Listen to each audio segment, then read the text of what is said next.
Aloha, everybody. This is me, Lisa Trenton Brown, and an entire group of amazing, beautiful light being souls, galactics, our star family, our light family, our soul family. A lot of people, I think all of you are in the community. So community members that we have joined together today to create this beautiful, magical, amazing exchange where we are sharing through light encodements information for everybody, excitement, joy, happy, magic, all the cool stuff that we come to live and reconnect with from deep inside as each person opens their heart fully, opens their mind, relaxes their energy, starts to learn to open up and play and enjoy and embrace the magic and the beauty and the gifts that we all are inside, and start to bring this forth and share it with the rest of the world and every person that we connect with too.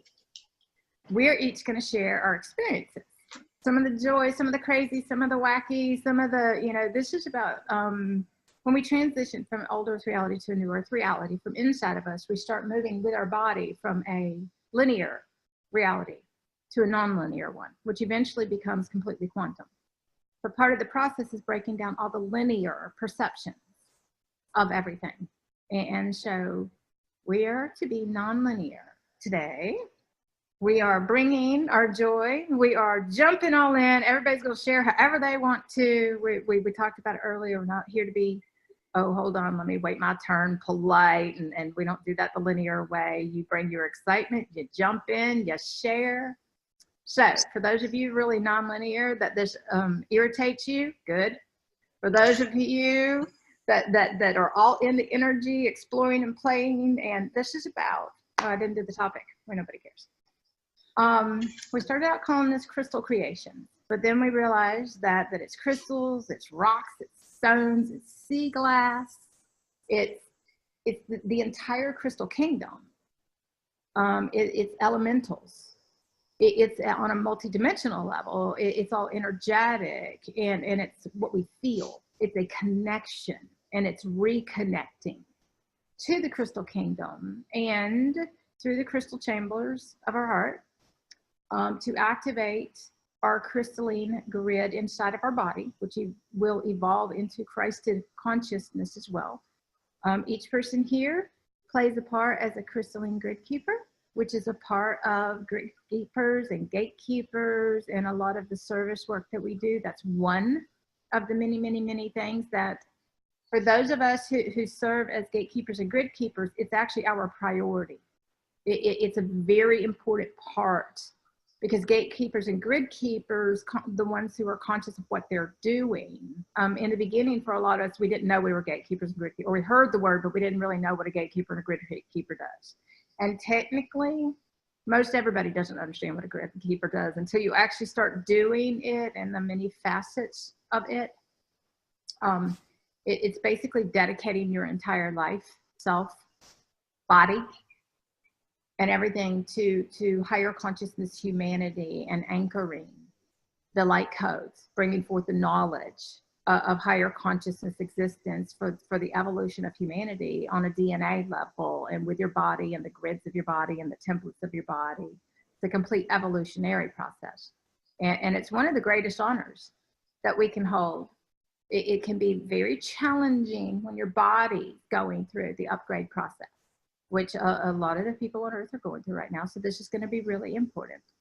So this is not a teaching event. Lisa has to be careful because she goes into teaching all the time. So without further ado, I am going to say thank you to all of you guys for joining to share the beauty, the magic, the fun, your beautiful. Kind of what spawned this whole thing was I saw you guys sharing your creations, the beauty and the magic. I went, oh my goodness, this is beautiful. People have to see what everybody's doing. It's like, okay, let's put something together. Nathalie, you shared some of your beautiful, elegant creations in my sleep state one morning, working in all the dimensions, because we work in the multiple dimensions, the sleep state and the waking state too. One of yours came to me And I was working with it consciously before, and I woke up and I was, okay, wait, we have to do something together. And then Esther, she's been doing the sea glass, and a lot of us, I think every one of us are working with the Daras in some capacity. For everybody watching, don't get hung up on the specifics of anything. Okay, this is about getting out of your head about the whole thing. This is connecting and feeling. This is about feeling.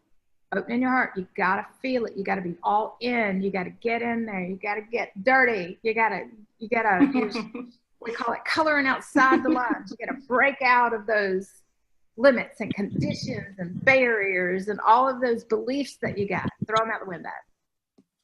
What speaks to you? What activates your light body? What excites you? What gets those light cells moving?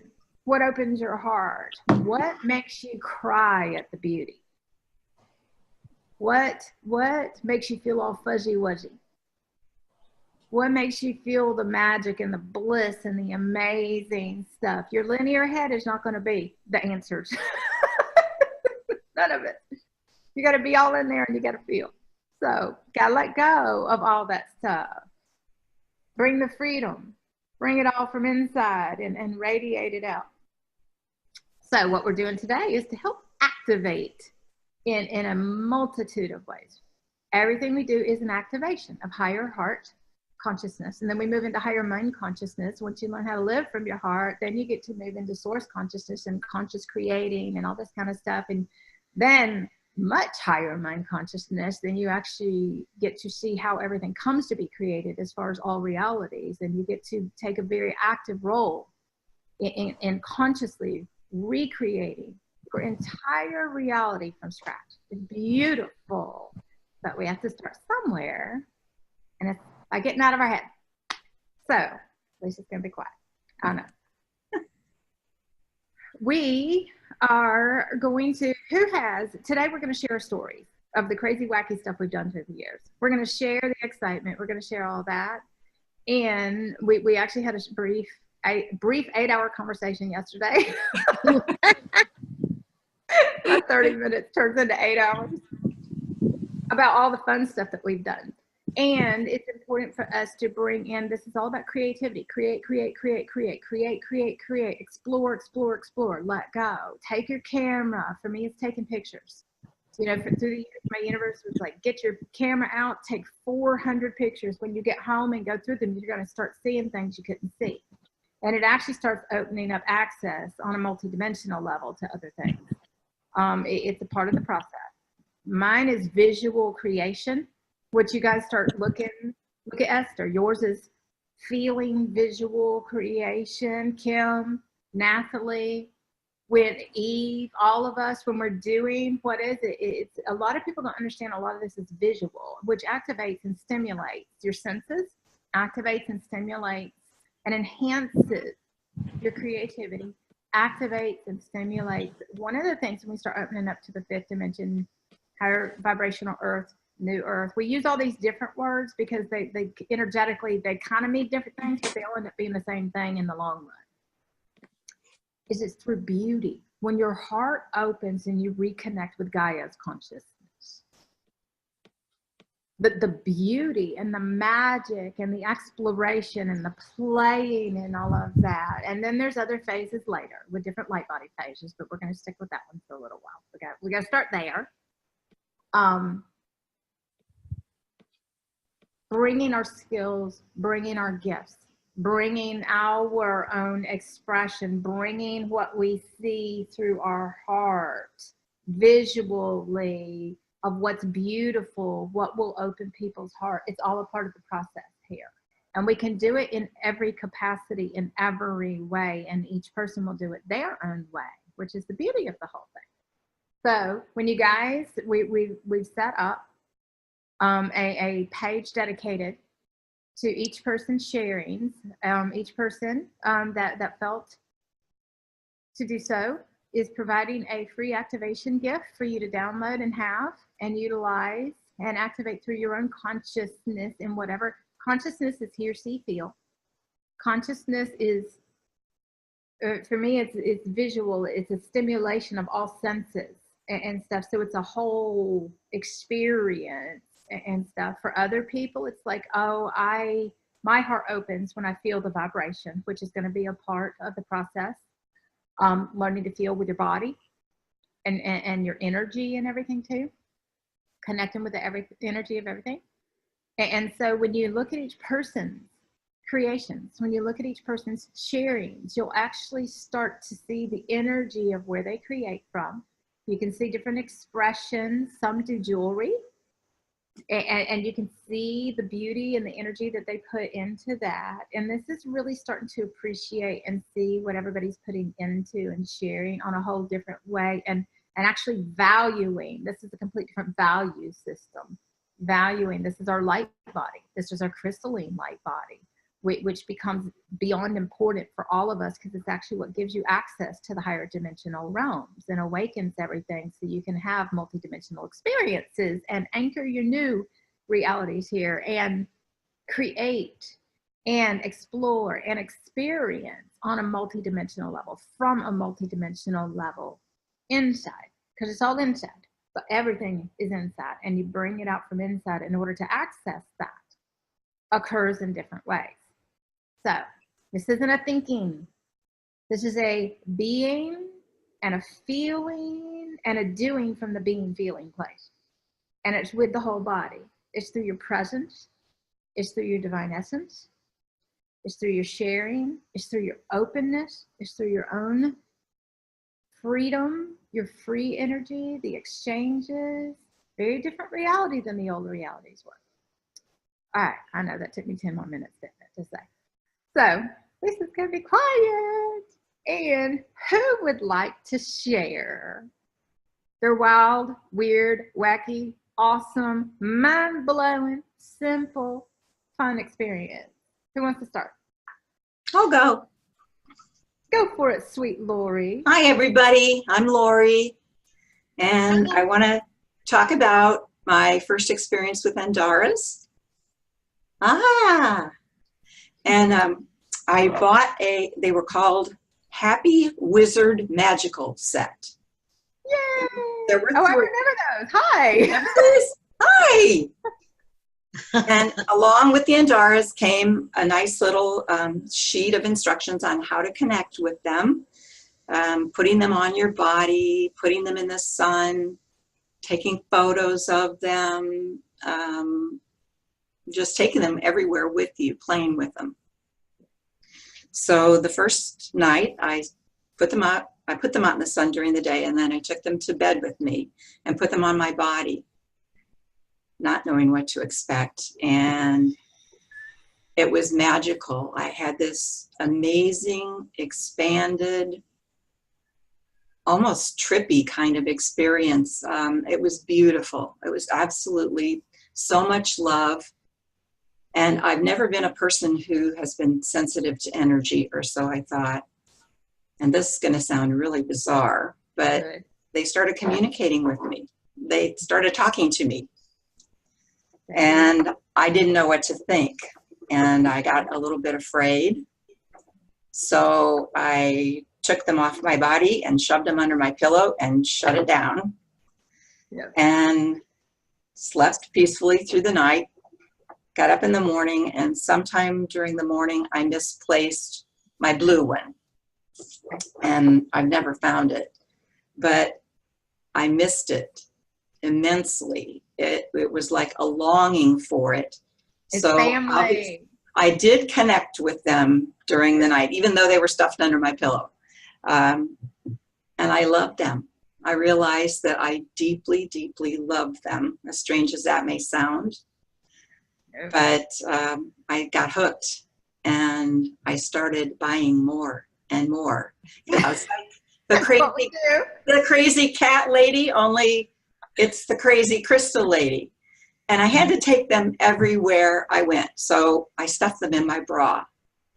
And the more I got, the more I was stuffing into my bra. So I thought I was going to have to buy a bigger bra to hold on my Andaras. My Moldavite, I lost them the other day. Yeah. So, and then I would go out in public And I would see people I knew, and they would come up and hug me, and they could feel, all they could feel were these rocks, these hard rocks.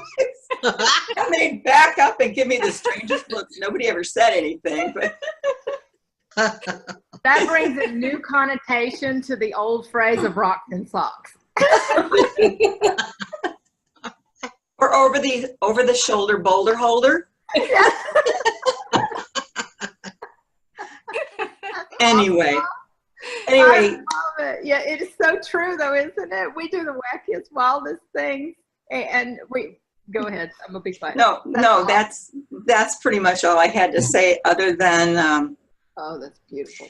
Even my cats like them. Cats love them. When I'm sitting on the floor, like playing with them, when I was making some of the photos for this project.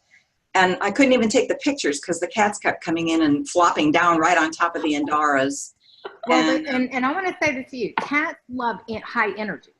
Mm-hmm. Any kind of high energy. They want to be right in the... When I used to do light body energy sessions with people on the table, the cats would jump on top of the people and right in the middle of all the crystals. And it'd be like I had to get them out of the room.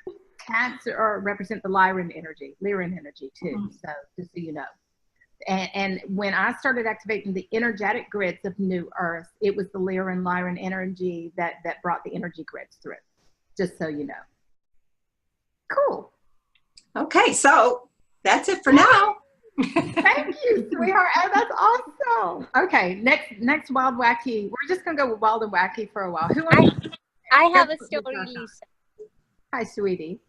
Hi, I have a story to share. So okay. I was one of those people who was like, what? Crystals? What are you talking about? BS. Not listening to that. And somehow I met a friend on a project that I was working on, and she and I connected, and she's like, I have a gift for you. And all the way from Texas to sunny California arrives this big white crystal. And I had it in my hand, and I was like, I don't want this. I don't want to play with this. I don't know what. Wait, lost your sound, honey. Hold on. You moved your thing. Oh. There you go. You're back. Okay. Go ahead. I don't want to play with. Yeah, that's what our human aspect. That's our linear ego. I don't want to. Yeah, go for it. So then I got that crystal, and I kept looking at it for a couple of days. I'm like, I don't want this. I don't know what this is. Why did she send this to me? I put it back in the packet, and I sent it all the way back to Texas. Okay. and my friend is like, oh, you know what? I'm glad you sent it back because I was missing my little baby. and right around that time on Facebook, I found Lisa's writing shared on some other site. And I read it, and it was a direct hit. I was like, I hooked onto it. I was like, I get what she's saying. And I went and explored her website, and there I saw the Andaras. And then I saw this baby. This one. Yes. I remember her. That's from years ago, by the way. Yes. It was from 4 years, 5 years ago, okay?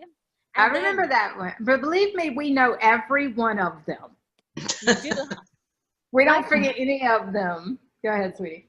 Yeah. So I see that on your page, right? Like with all the crystals, I see that. But do I buy it? No, because I don't do crystals. I don't do Andaras. So I just shut the site down.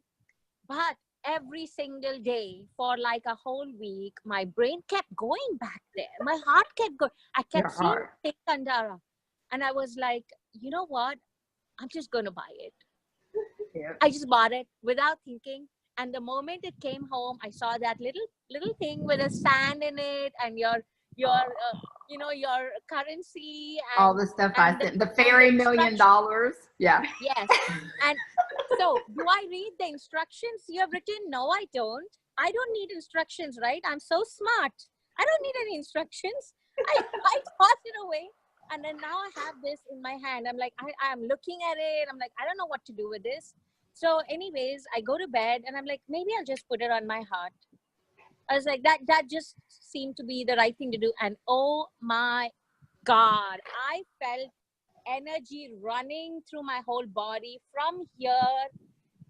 And I just knew I know exactly why this came to me. I felt like it came to me. It's not like I went and got it. It came to me. And after that, I have like a whole box of Andaras. And I only do Andaras because I don't know. I sent the crystal back and I was like, I'm only going to do Andaras. So that's my story. Thank you. That's awesome. Well, and so it's really important to understand that you threw the rules away. And you said, no, I'm going to do it my way. And it's through your own connection and what feels appropriate for you, which is an important part of this process. Throw the rules away. What do you feel? And to learn to trust that feeling. But the beauty is that we don't understand in the beginning. Our human aspect doesn't. And when I say human, I'm talking about the ego. Everybody knows me, knows that. Not our divine new earth human, which is we're a hybrid of all of our species and all our DNA is evolved, and that's a very different aspect. That's very pure. But when our human aspect, we have to throw all the rules out and be willing to trust and believe what we know inside, what we feel inside, because it's not going to make 1 ounce of logical sense. It's actually going to be the opposite of everything we believe. When it's time for a crystalline light body, our initial light body phase to activate, crystals of any kind, and I'm going to share something in a minute that when I share, it doesn't matter what we use. That's the point. We're supposed to use everything that works. We're supposed to surround ourselves with everything that elevates our consciousness, that assists us with expansion, that helps us raise our vibration. Our linear human says, this way or that way, or this is the right way, or this is the wrong way. And that's all duality and stuff. We have to move beyond all of that and what feels appropriate for us. Because when you get into activating your light body and your crystalline light body and your plasma light body and all these different versions of your light body on a DNA level, our DNA activating isn't a logical thing. Okay. And how we do that is through our heart opening, and whatever opens your heart, and I was saying yesterday, if you walk out in the backyard, which we do, when our heart starts to open, we fall in love with a rock. We will sit there and rock. I love this rock. In that moment, that rock is the only thing that matters. It don't matter how much you pay for it. It doesn't matter where it came from. All of a sudden, your heart just bursts wide open, and you got love, pure love, innocent love, Lemurian love, and all the other different aspects, Arcturian, the pure love that starts coming and flooding through you, and you don't care. And it's really allowing ourselves to get to that place. And crystals and Daras. Hold on. Little dragon. Oh. Hold on. And now I'm going to show just for fun. The little dragon. I brought the little baby mermaid. This was gifted by one of my, I know you guys fell in love. This is a gift from one of my retreat peeps that Eve last year, when after the retreat, some people sent me like heartfelt postcards and gifts, and one of them sent me the baby mermaids, and aren't they sweet? But how do you feel when you connect with the innocence and the sweetness of that? That energy is what matters. And so for me, has been my pineapple. It's pineapple. But the thing about it is there's different, I know. Nobody cares about the stupid pineapple. Lisa sleeps with the pineapple. The pineapple goes everywhere with her. And for months and months and months and months, I didn't know it was a part of the 12D template, and it had to do with the royalty bloodlines, and it had to do with clearing out all the entitlement energy. The pineapple's like really important. And linearly, that doesn't make 1 ounce of sense. It doesn't make any sense that I spent $36 on a shiny, glittery little pineapple and that I carry this around everywhere I go. It's an activation of a consciousness.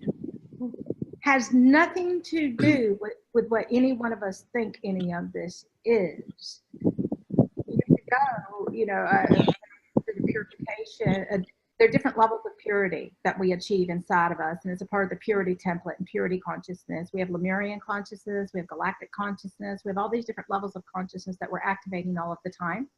And every time we activate that level of consciousness, where it's located inside of our body, our DNA starts to rewrite itself. Well, we have so many different levels of consciousness that have to be activated through purity and love. Soul consciousness, which is activated through our light body, that whatever opens our heart is important. And so it's really throwing out all of the belief systems, throwing out all of the identities, throwing out.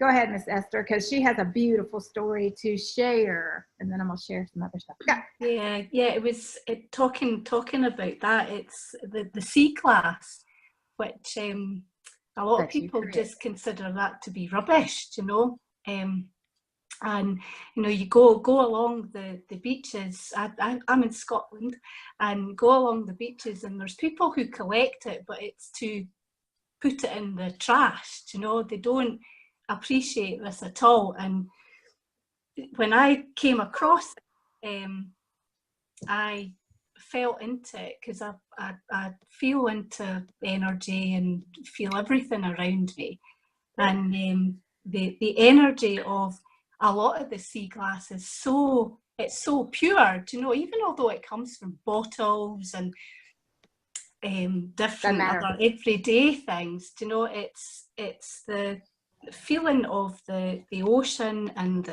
the elements and all that's churned it round and round, and it's the energy is just, it's lovely, you know. So it's very soft, it's very feminine.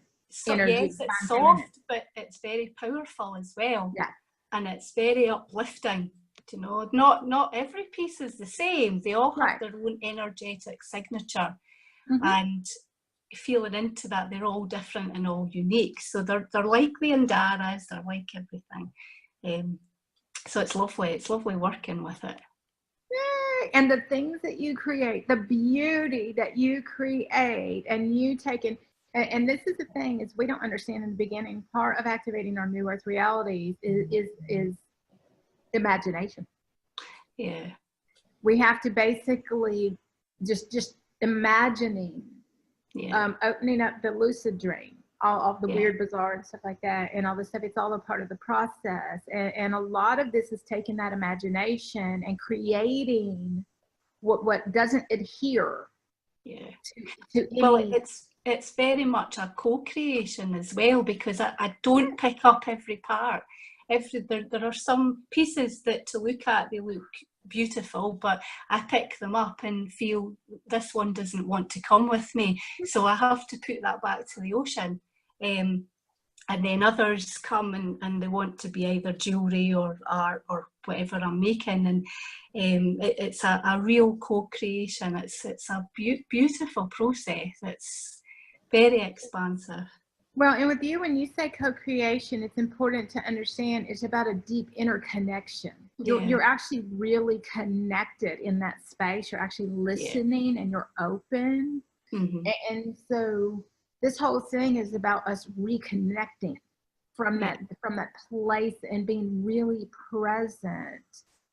When you get into multidimensionality, everything that you understand ends up being a higher aspect of yourself.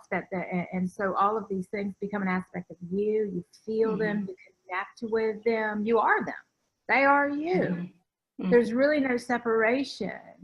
And so when you say co-creation, when you come into union with them, the co-creation occurs inside. Yeah.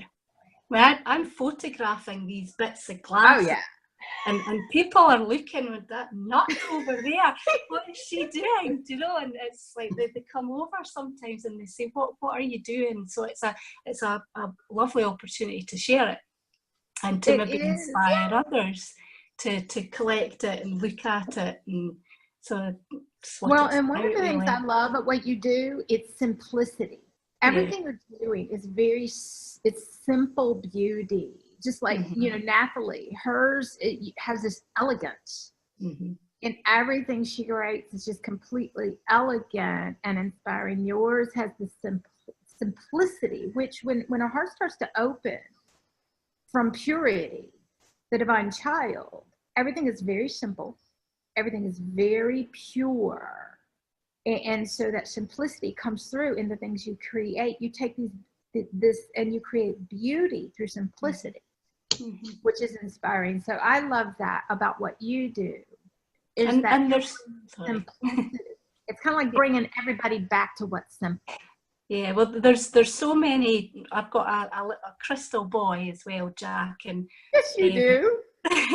And some of his friends at school as well. They see what I do, and they say to their mums or dads, you know, let's go and collect sea glass. And you know, Jack talks about me being the sea glass lady, and I'm known at the school for being that. And this crazy woman that goes crazy for sea glass. Crazy people. Yeah, we're all crazy. This is, and the obsession. Do y'all notice that the obsession kicks in when you're crystalline energy? It's like, oh, this and this and this, and I have to have this, and we don't understand that obsession is an activation of a soul consciousness. That's really important. So indulging those obsessions from a very conscious place, it is actually an important activation, because what it means is that you're actually obsessed with your soul. Yeah. You're obsessed with the beauty, the magic, the amazingness. And so that obsession energy, we go from the old human obsession energy that was distorted and messed up and all confused and convoluted and wrapped around, and the obsession becomes the beauty, the light, the magic, the amazing. It grows and grows and grows and gets That's beautiful. I know us crazy obsessed people, you know, we're all whacked out. We go to restaurants. Julie, I called her Julie's time. She's Dara now, but she was sharing, you know, about taking hers to the restaurant. I won't even tell it. You tell it. Yesterday I went and met a dear friend. We went to a sushi restaurant to hang out. We haven't seen each other in a while. And 3 of my Andaras were, you know, they're like, these 3 wanted to come with me. So they were in my purse in a bin. And the waiter, we've known for years, and he came over and he's like, he brought us a big glass of water with green and a big glass of water in orange. And then we had like a ginger ale cocktail thing. And the 3 glasses he set down were the exact color that was the things that were in my purse. So I took them out. I was all like geeky, and I took them out and I was like, look. I was like, orange matches the green and the yellow. And it was just a fun. And he's like, oh, it was like just fun to like, he's like picked it up and he's like, this is the other one. He's like, I want this as a necklace. And he was like, oh, that'd be a little heavy. And it was just a very fun. It's fun because you get to activate other people. You ought to see us. We got the camera out. We got the food out. We're like creating. You got the Andaras. You got the crystals. You got all of the baubles. I call them baubles. Gems, baubles, because that's a mermaid thing. You got all this playful stuff out. You're sitting in the middle of a restaurant. It's like posing your meal. And it's like, oh, we're creating this beautiful thing. It's like the crazy people. But it's so, and people are like, oh, what are you doing? And next thing you know, it's like, oh, I love that too. And that is infectious. Mm-hmm. It's exciting. And all of a sudden, people let go of the linear constraints. And they're like, oh, I want to play too. I want to play. And so, yeah, I love that. Julie, too, the cool part is when we all start understanding we're walking in a lucid dream in one capacity, then when you go into an experience and it turns into this magical thing, those magical experience, eventually that will be everybody's life. Every moment is magical because that's where we live from inside. We're the magic. We bring that energy forth. We live. Bring me more magic, universe. More magic. I'm okay. Bring me the magical stuff. So I have my most magical story with my Andaras. So these, I have many favorites. They're all our favorites, right? Oh, but these 2 are my like silver and gold favorites. So I had a few, but I wanted more. So one day I was like, I knew that I wanted, like I've been talking a lot with the gold ray and the silver ray. And so I found them for myself. I bought them online and I texted my husband. I was like, you just bought me a Christmas present. He was like, oh, he was all into it. But then, so but I like, they were here, but he was like, okay, that's fine, but then you have to wait and open them. And I was like, they were in the house, but I couldn't open them. Anyway, I waited. So December 26th, it was a few days later. It was probably, because I have little kids, it was probably when they had gone back to school. But I had this one. This is a gold kind of, it was up in the windowsill. And I'm really lucky because I have a room of her own, where it's my office / crystal palace / I do yoga and movement. I had it up in the windowsill, and it's in southeast facing. And I was doing some stretching and moving around, and the light caught it just so. Like, a lot of my Andaras have become these portals or doorways where like magical creatures literally walk through. So this one, I was laying there and I looked up, and this light beam, it like kind of caught me in the eye, and it was like fully like a unicorn, quite literally like galloped through it and came into the room like fully light bodied.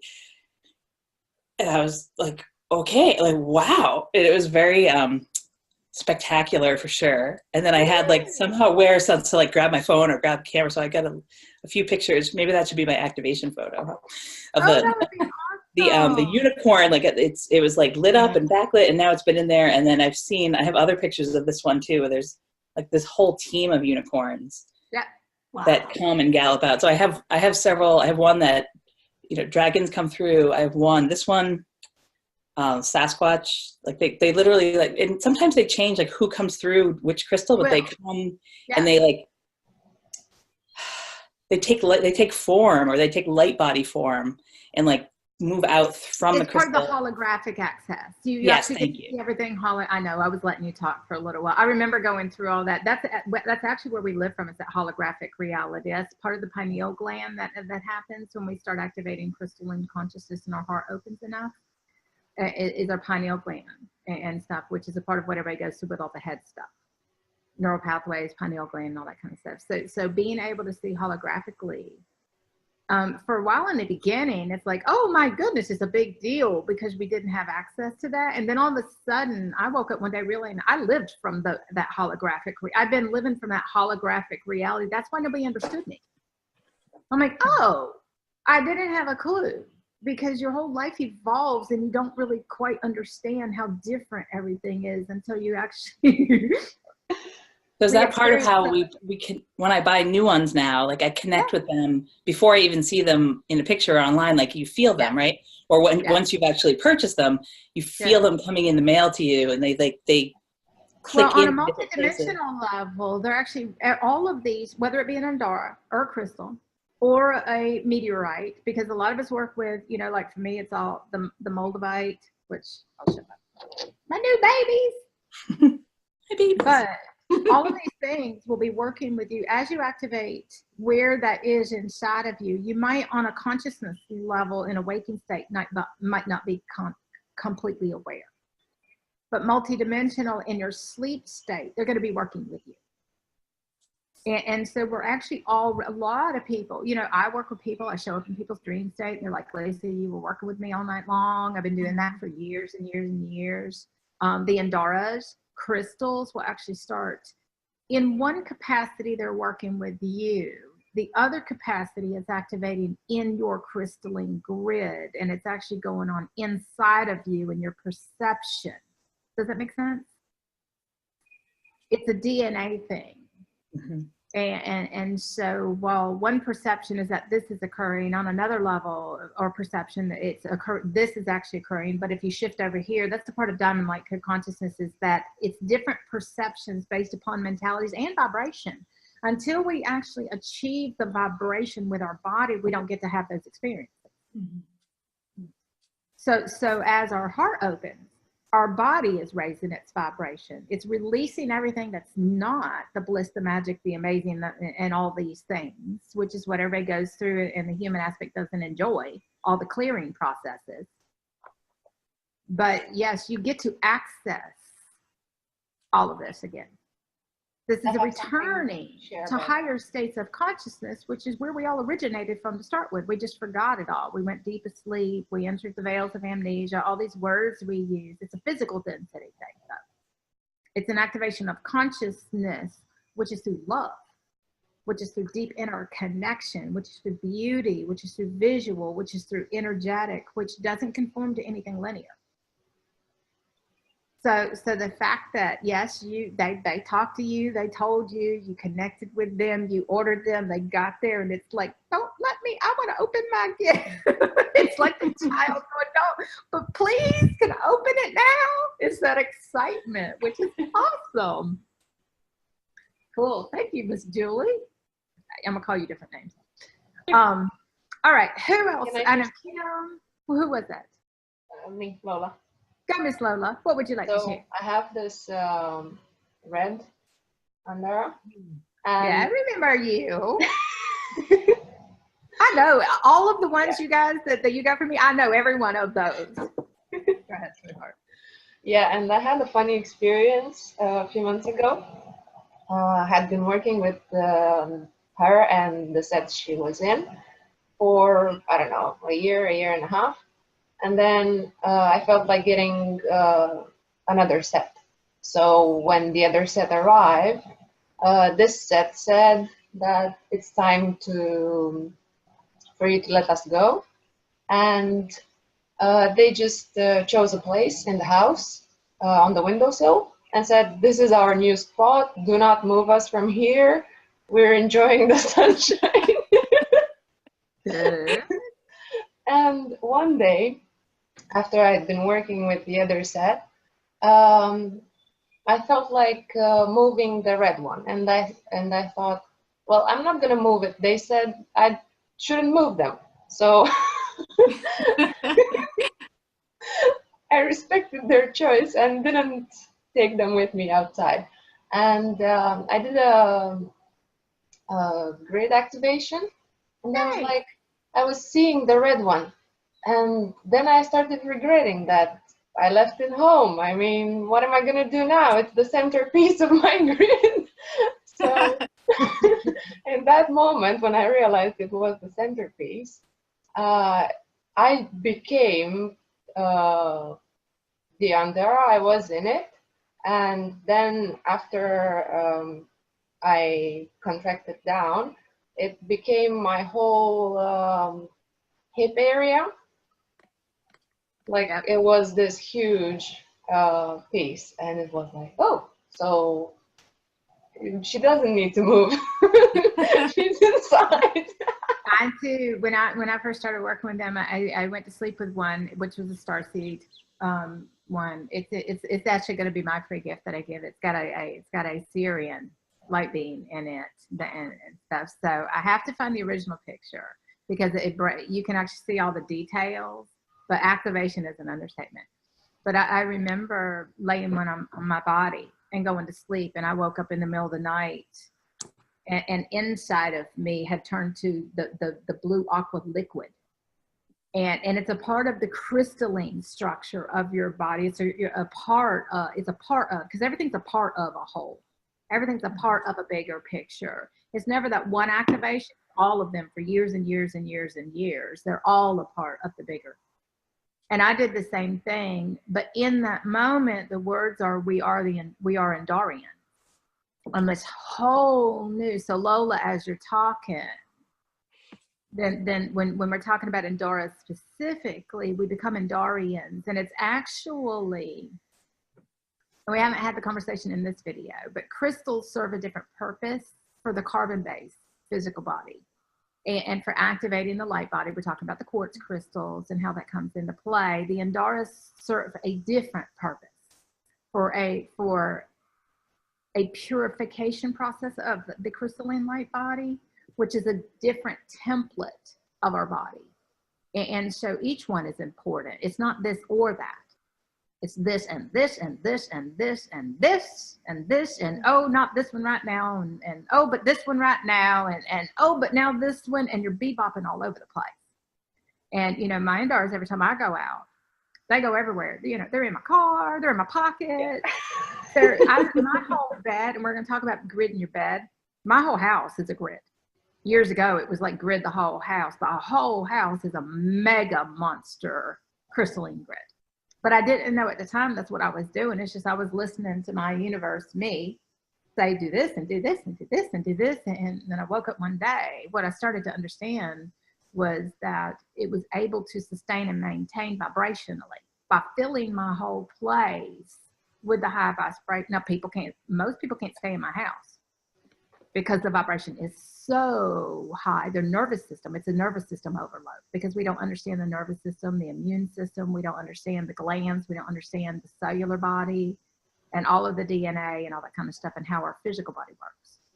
But, you know, Kim and I, we were talking about this and gridding. In the early days, before I understood anything, my universe was like, get all your crystals out. Now, at first, I had an adversity to crystals, because whoever was talking earlier about the adversity, I call you Arcana. The adversity to crystals is an adversity to waking up. The adversity we have is our resistance, which actually is a part of what creates our suffering realities. All that resistance is what creates our suffering and stuff like that, because we have this entire matrix system inside of our body that has to literally evolve on a DNA level from the old 3D matrix and programs and everything that we held into a crystalline matrix. And then we get into other matrices and stuff like that. And the crystalline consciousness, will evolve to Christed consciousness, which is our ascended consciousness, which is what opens up access and to creating new earth realities and living new earth. And so it's an evolving through infinite levels and spaces of consciousnesses constantly. And so it gets a little bit challenging in the beginning, because we're bebopping all over the place. It's like, oh, I want it. No, and this one's talking to me. No, this one's not talking to me. But it's really kind of being led around. It's a part of the surrendering process, that whatever excites you in that moment, whatever connects with you in that moment. When I go to bed each night, my 1,000 Andaras, my whole bed, all around my bed, all the windowsills, even here. Hold on. Every windowsill, the whole house. And the thing about it is, you're walking through a crystal kingdom. Yeah. The other night when I was taking my pictures for this, and I had to wash all my crystal skulls and the whole family, and it's like, okay, I got to get all this ready so I can take pictures for this.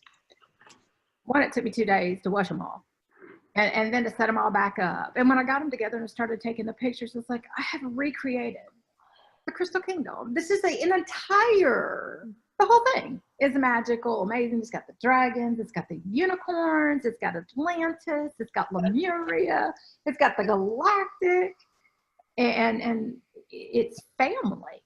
I mean, it really, this brings back our reconnecting with each other here as families here, as star beings here, as crystal being here, as Christed beings. I have to say something funny. When you said you have all those crystals around you in your room and in your bed, you know what my husband tells me? He's like, you're cheating on me. You're cheating on me because you're sleeping with your Andara in our bed. Well, and I have to share with you the same. My universe years ago when I opened my home up, and I was putting a lot of people up as soul family and everything. And at one point I had 3 of us in my room. And so one of the girls that flew in, I have a California king bed, and we learned it doesn't matter. And we were all sleeping in the same beds and no funny stuff. Okay. But then I had the old twin, he was on an air mattress, and you have all 3 of us. And because we have to learn how to live together, this has been a really important topic lately about learning together and live together in a cohesive manner, in a community, through unity consciousness, and support each other and care about each other and all this kind of stuff. Well, one day it's like, I woke up and it's like, get everybody out. Everybody, get them out of your bed, get them out of your room, you're done. Because the more we're in the same space together, the more everybody's being activated and elevating the consciousness. And so we actually have the capability to hold a higher state of consciousness, and everybody in our reality gets to live that reality too. And it's actually a part of our service here, and initiation processes and all these things we get into along the way. But at one point, my universe was like, get them all out. Everybody, clear. And the words were, clear your bed for your partner. I'm like, uh-oh. So I'm like, okay, everybody's got to go. and you know, got them different rooms and all that kind of stuff, and moved everybody out of my room. And the next thing you know, the Andaras came, and I look up and they're all in my bed, and the words were, "We're your partner." And I just had to bust out laughing. I'm like, I had no, there is no logical linear of anything. Yeah. And the crystals became the partners, and it's like you're sleeping with them. Oh, my bed is full of hundreds of them. We have California king beds in every room so that they can hold all the massive Andaras. When people come here, the first thing we do is walk around the house and gather the ones that speak to them, and we start filling the beds. Look at Eve. She knows. She has her own room, and it's filled with all the Andaras. And I was telling people, Eve, yesterday, you have this California king bed. You have Eve. You have Andaras, and Eve has this,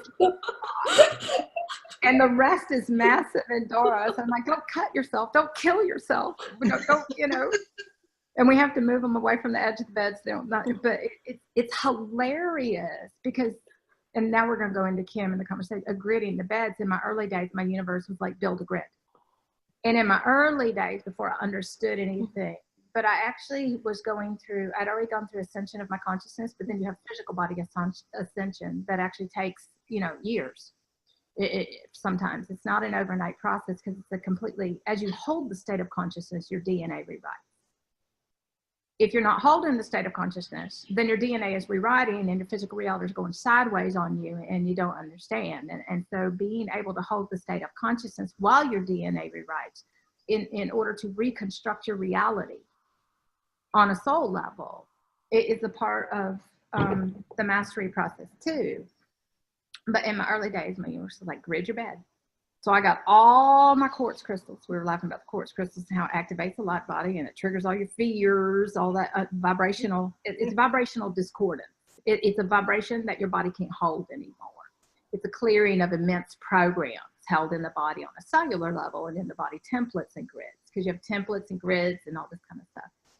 And so I went and got all my crystals, having no clue what I was doing. And I built this I had a California king bed. And your bed becomes your heaven for a while, by the way. How many of you guys know that? You know, when you're sleeping to wake up and you're clearing heavy duty veils and you're breaking down all of the stuff, you're sleeping and you're sleeping and you're sleeping, and all of a sudden your bed becomes your crystal chamber, which there's a crystal chamber in your heart and stuff like that. So metaphorically, microcosm, macrocosm, you start to understand how all this stuff works. And I took all my crystals and I gridded under the bed and I built this massive crystal, and then I crawled like Eve into the little section in the middle, and I didn't want to mess the grid up. And I crawled up, you know, we look like idiots when we're doing this stuff. I crawled up next to this crystal, and I had like this massive crystal with a line right down the middle of the bed. And I crawled up next to it like this, and I laid there all night long. I didn't move, and I slept in the middle of this grid. And it's like, don't move the grid. Don't move the grid. Don't mess up my crystals. And I'm sleeping in this thing, and my body is going, and I thought I was going to leave this planet. And my light body was like off the charts, just like, and it's, oh my God, I'm going to take off any minute. I didn't know I was building my light ship, my pod. I didn't know that I was building an actual chamber that has constructs. You have a Stargate system. You have all these things. Your Merkaba builds and constructs itself. And it's through the light body, the crystalline light body, the different aspects, and you have a Stargate system and all these things, and they actually construct and build through their consciousness constructs that are geometric and all this kind of stuff. And they actually are, I'm sharing new information. I'm not supposed to be teaching. Okay, so hold on. Yes. They are the constructs of your entire reality, though. And so they live and breathe consciousness. They're awake and alive, and everything moves constantly and shifts inside and outside. And so when you gain holographic access to see again, you can actually watch it all change and move, and everything that comes into your field affects the consciousness of your reality and the constructs of everything too. Understanding and being so in tune inside of your body and with your field, and being completely responsible with what you're creating and allowing and the amount of love and purity that you hold is what gives each person the capability to reconstruct everything and hold that here through geometrics. All right, I'm gonna quit talking. All right. As you said that, Lisa, I was it reminds me of co-sleeping with my little kids, like of like when you're in the bed and you're like, but then maybe that's why some of us call them, like, I'm not that big into the labels of them, but like the crystal children, because they're like, they are the crystal and they are the grid. And I have crystal grandbabies, and I think he's 8 years old now, and he's complete grandma, and he's got his own collection. Yeah. And they see, and another reason why, like Julie and Eve and some of you guys, Arcana, you've got children, working with the kids with the crystals, they understand, they see. Yeah. Yes. Oh, yeah, it's beautiful. I'm going to be quiet and let some of you share your experiences. Kim, you get to share some of yours. Who wants to go next? Sure, I will. I'll share my evolution with my crystals. Hold on, I got to hold up my pineapple cup. Go ahead. It was an accident. I'm like, which cup? Oh, there it is. Yep, there it is. This is the first crystal that I ever met that my husband dug. I have one like that. Do you? Mm-hmm. Well, he came home from Arkansas. He dug this up. He told me a little bit about it and said you could program it. And I mean, this was years and years ago. And I just went, yeah, okay, right. And it sat on the shelf for a few years, and then we started going to Arkansas, where the crystal mines are in Jesseville, and my in-laws bought property down there, so we started going twice a year. And Thank you, universe. Oh my God. All of a sudden, it was my obsession. We would go to the crystal mine, the actual crystal mine. So, like when you said get dirty, you talk about fun. The kids absolutely love it, and you're filthy, but it's so fun because, like, let me just show you, like, this little cluster, which I got thousands of these that we dug up. You just see like a little tiny piece sticking out, a little glimmer, and you just start digging it up. And that red clay, Arkansas clay, is stuck down in all these little, in between all the points. So I would take the whole rest of the summer to clean. I would sit outside. Working with the crystals. Oh my God. Yeah. Working with and loving each and every one. Crystals, all my love is in all of them. They're all so beautiful. Yep. And even on their property, I would see like a little piece because they were like near the vein. I would just see a little piece, and I would sit there and work for hours like an archaeologist. And I would dig out, this beautiful rock that had crystal points and formations on it. And it's funny because as you're talking to me, I keep seeing that the word is rebonding with them, reconnecting, but it's creating a bond. It's being and all the work that we're doing, we're recreating and establishing those connections. You're establishing the connections with your body when you're doing all these things.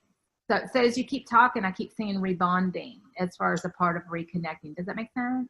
Absolutely, because I feel it, and I got just so obsessed and crazy. We would bring home 5-gallon, 10-gallon buckets full of crystals, and then one time I talked my husband at the time into bringing this giant boulder that had crystals on it, and we had a conversion van, so we put it in the center of the van to drive, 12-hour drive, and the car broke down. Of course it did. And it was a tire And then he was mad at me that I made him bring home this gigantic boulder. And that went into my landscaping. Yeah. I had lots of pretty things in my landscaping. I would create designs with the crystals. I had them we planted a garden. We did all the geometry, and you take the crystals and talk about things growing fast. Oh, yeah. Huge. We dug the whole thing out in a Merkaba.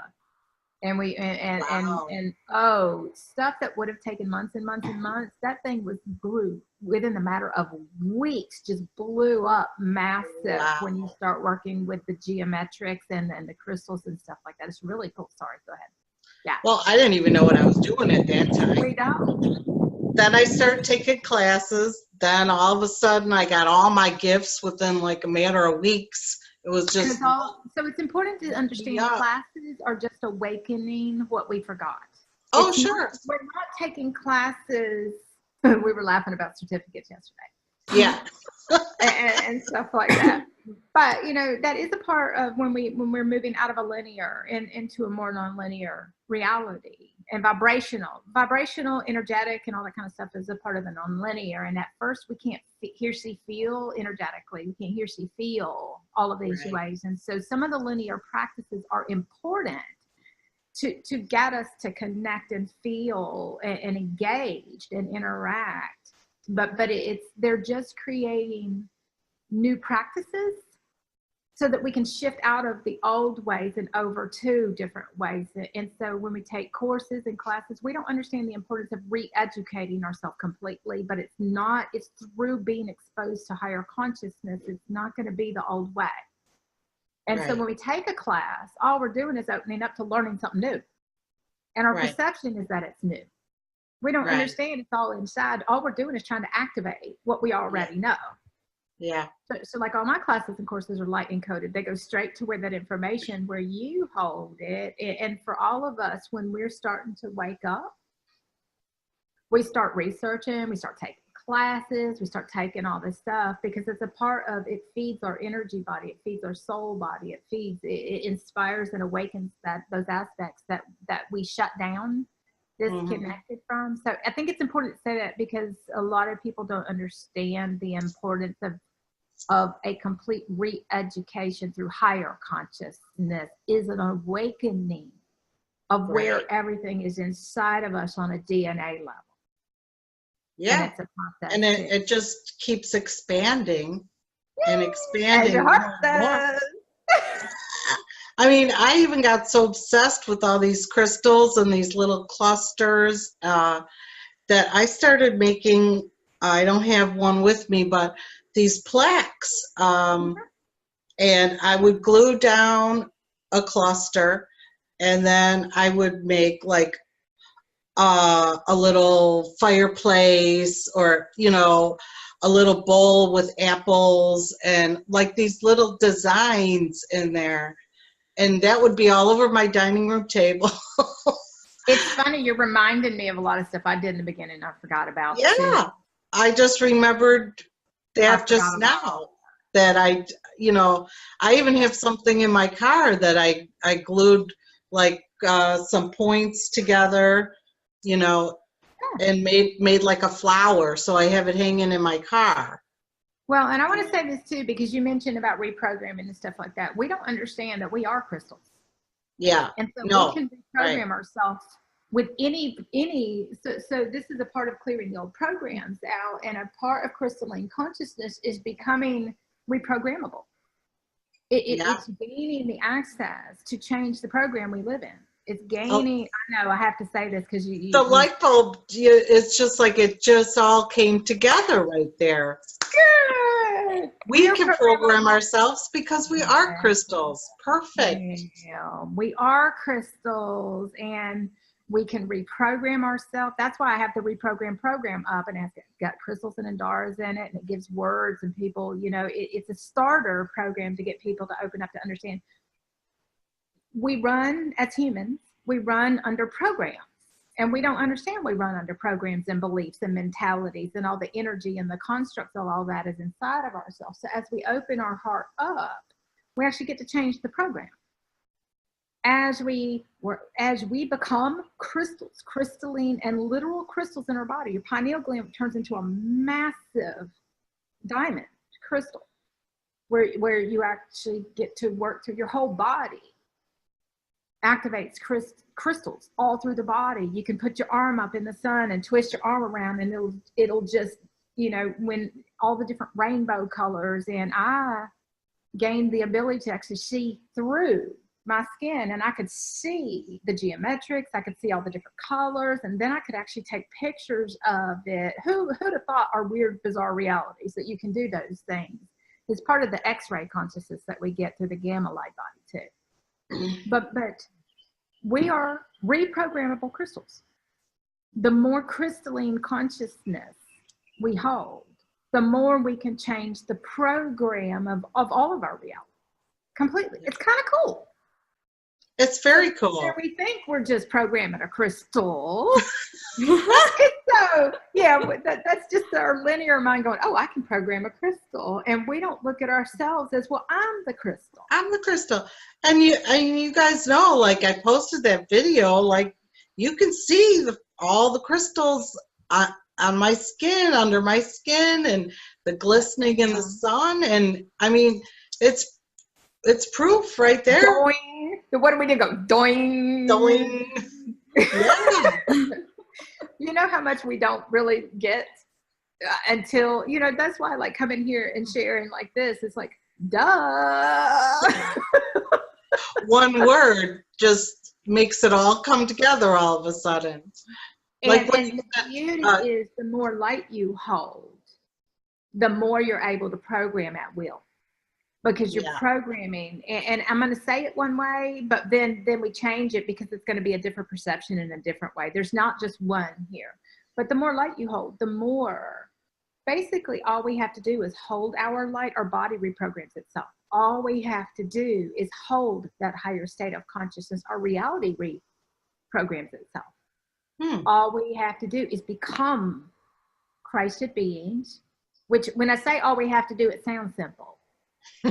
I know, but it's 24 hours a day, complete dedication of ourselves and our whole life to evolving our consciousness and living from that highest place within ourselves, and then learning how to share, connect, work together, live together, support each other. It's this whole massive process.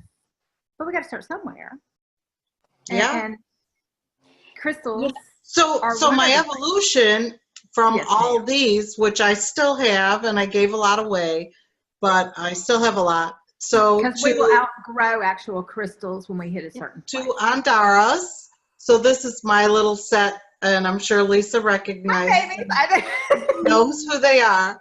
This is my special set, and then I added one of my little generators with it, and then a cathedral that has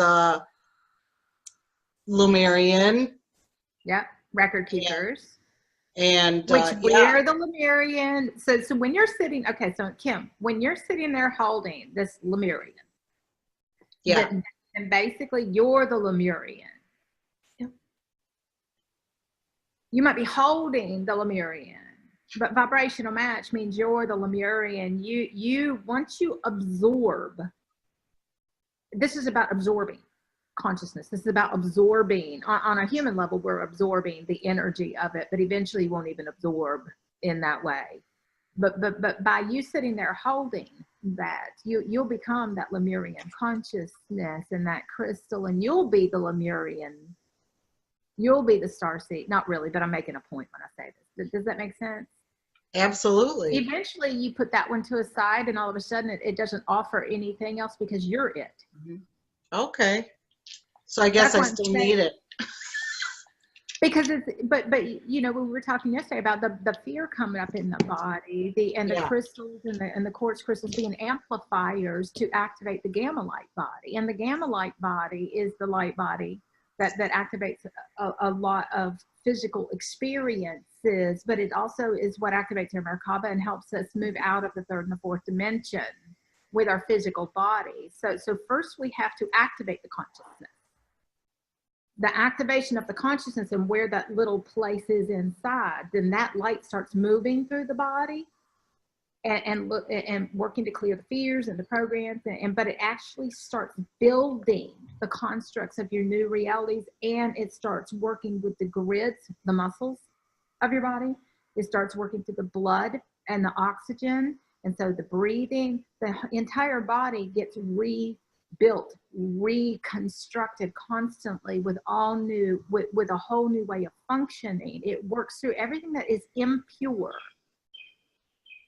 and discordant and distorted and separated inside of us to clear it from our body, because you have a whole body template that has to come online. And not just one template, you have infinite templates, and each one of them is activated. First we have the consciousness, then we have the deconstructing of the old and the reconstructing. We have the death rebirth cycles. We have all these cycles that occur. But yes, by sitting there holding that, you're becoming that. Now, some people can activate through, so like what I have the Andorra galleries up on my website for people to go look at the pictures. You don't actually have to have it in your possession. It's a way to accelerate ridiculously. But a lot of people, you know, when I started understanding years ago, I just take my consciousness into that thing. And that is the activation. Then if I would like to have that thing in my possession so that I can work more and more and more on a deeper level and stuff, I could choose that.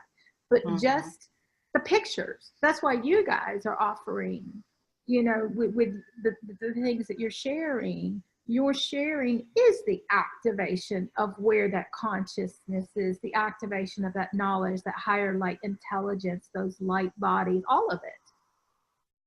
So And can I pop? I need a special group. Can I pop in with my son? So I have a 9-year-old now, like 9, almost 10-year-old, and his first. I was so excited to buy him Andaras, and he has some that he works with, but he had a small white one and a small green one, and he put them in his hands, and he was holding them for a while, and then he's like, "Okay, Mama, now that hand has crystal power." He's like, "I don't really need to have crystals anymore. I can just hold one for a minute, or I can touch one." Right? He's like, "No, I've got the crystal power now." And now he's like. They show us the way, you know? That's so cool. Yeah, you'll know. Yeah, I refer back to my early phases because it's when I first started waking up on one level, because we have a bazillion levels that we wake up through all along the way. But I'll never forget driving down the road, and I was going to do an energy session and to create portals in somebody's house. And while I'm driving there, my fingers started growing out lightsabers, and I had all these things start shooting out of my hand. I'm trying to drive, and at that point, it's like, look at the time and actually slow time down. So you're doing all of these things, and I'm trying to drive down the road, and I got lightsabers shooting out. Yeah, and you're having these weird experiences and stuff. But yes, it is. We're the crystal transmitters.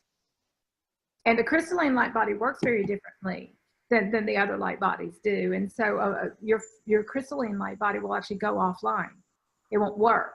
Your physical body, you have to go to sleep for a lot of this, and your brain won't work. You'd be like mush.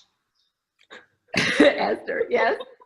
But your crystalline light body is very different, because you're becoming a crystal processor. You're becoming a processor of light. Your body becomes a computer processor, a quantum computer eventually. And basically what happens is, in order for you to process light encoded data, you have to shut down so your DNA can rewrite itself, so the crystals in your body can evolve and come online. Crystals, they'll shut off, and then you'll feel really human.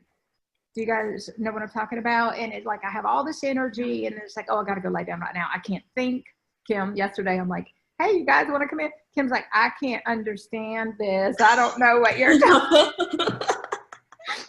And it was like, hey, guys, I need you to send it. Kim's like, I don't understand anything right now. I knew it was simple. But the thing, this is your crystal. This is your crystal body. This is your crystalline consciousness. Your crystals in your body will actually go offline. And when you go offline, your physical body can't process light encoded data, and you're back to having a physical body that's trying to function. And when you're transitioning from a physical body to a light body and back and forth, it becomes really challenging to learn how to function all over again, because all of a sudden you got crystals that shut off.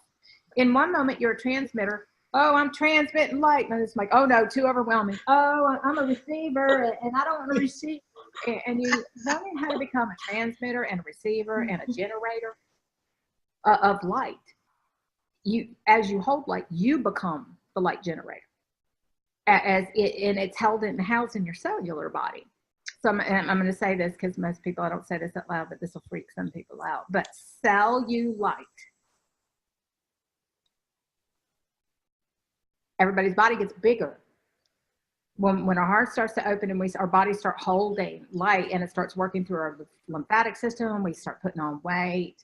But the thing about it is we get bigger while consciousness works through our body and reconstructs our entire body and how everything works together cohesively. All the systems of our body have to be reworked. The organs, the livers, all of them. The kidneys, the glands, every part of our body, how our body functions completely gets reworked. It becomes the intelligence. Yes. It's more intelligent than we are on a human level. And the body, getting our bodies to a certain place where your light body can take over and do everything it needs to do and get you out of the way. A lot of the sleeping is a part of that process to get you out of the way. It will shut down because it's trying to do what it needs to do, what you agreed to do long before ever, in order to evolve into a star being. Yeah. Your DNA's got to completely be rewritten a bazillion times, 24 hours a day, in order to evolve into these different levels of consciousness and bring forth your Lemurian, the pure Atlantean, the pure aspects, and clearing all the distortions. Then your body's constantly on a cellular DNA level is working really hard in order for you to hold that consciousness and transmit that light. Anytime your body's going offline, and what it's doing is it's taking you off grid from the old realities and systems, and it's reconstructing everything according to new higher consciousness codes and geometrics and all this kind of stuff. And in order to do that, it has to shut you down and get you out of the way, because it actually works faster and clears all those timelines and multiple dimensions and all those things we talk about and use the words for while all this is going on. So while you're shut down and you can barely function and you're drooling and crawling to the bathroom, you'll be like, I can't move, I can't talk, I can't read email, I can't do anything. That's actually a really important place to be. But your whole life's going to restructure according to higher consciousness too, which is very different. So I'm just saying that because your brain won't work when you're moving from one dimension to another. All your memories go, and it's a part of the Akashic records, and so there's all this stuff that starts to happen. The human memories go so that you can remember. Lisa. Yes, ma'am. I'm going through that since yesterday. Since we started doing this whole work together, I'm not able to function. And as you're saying this, I'm laughing because that's my story right now. It's going to be this way for the rest of your lives. That scares some people, but it's different. Each light body phase functions differently because they serve different purposes. So some people, the initial light body phase, when it kicks in, it's time to get your realities created and built. Start getting the work done. It puts you in a work mode of creating realities. And then when you get into crystalline, then your ability to work goes out the window and you can barely function all over again. In the beginning phase, for starting to wake up, there's a lot of sleeping. And so the body can do DNA repair. So each phase, photonic light body functions very differently, and where your body functions from. So human body functions from a root chakra in the head, where with everything else closed off, if you will, and from everything being shut down and closed off. Whereas when you start cycling through the chakra system, cycling through like the different places of the body as the Kundalini awakens up your spine, spirit, soul energy, whatever you want to call it, it's all these different words.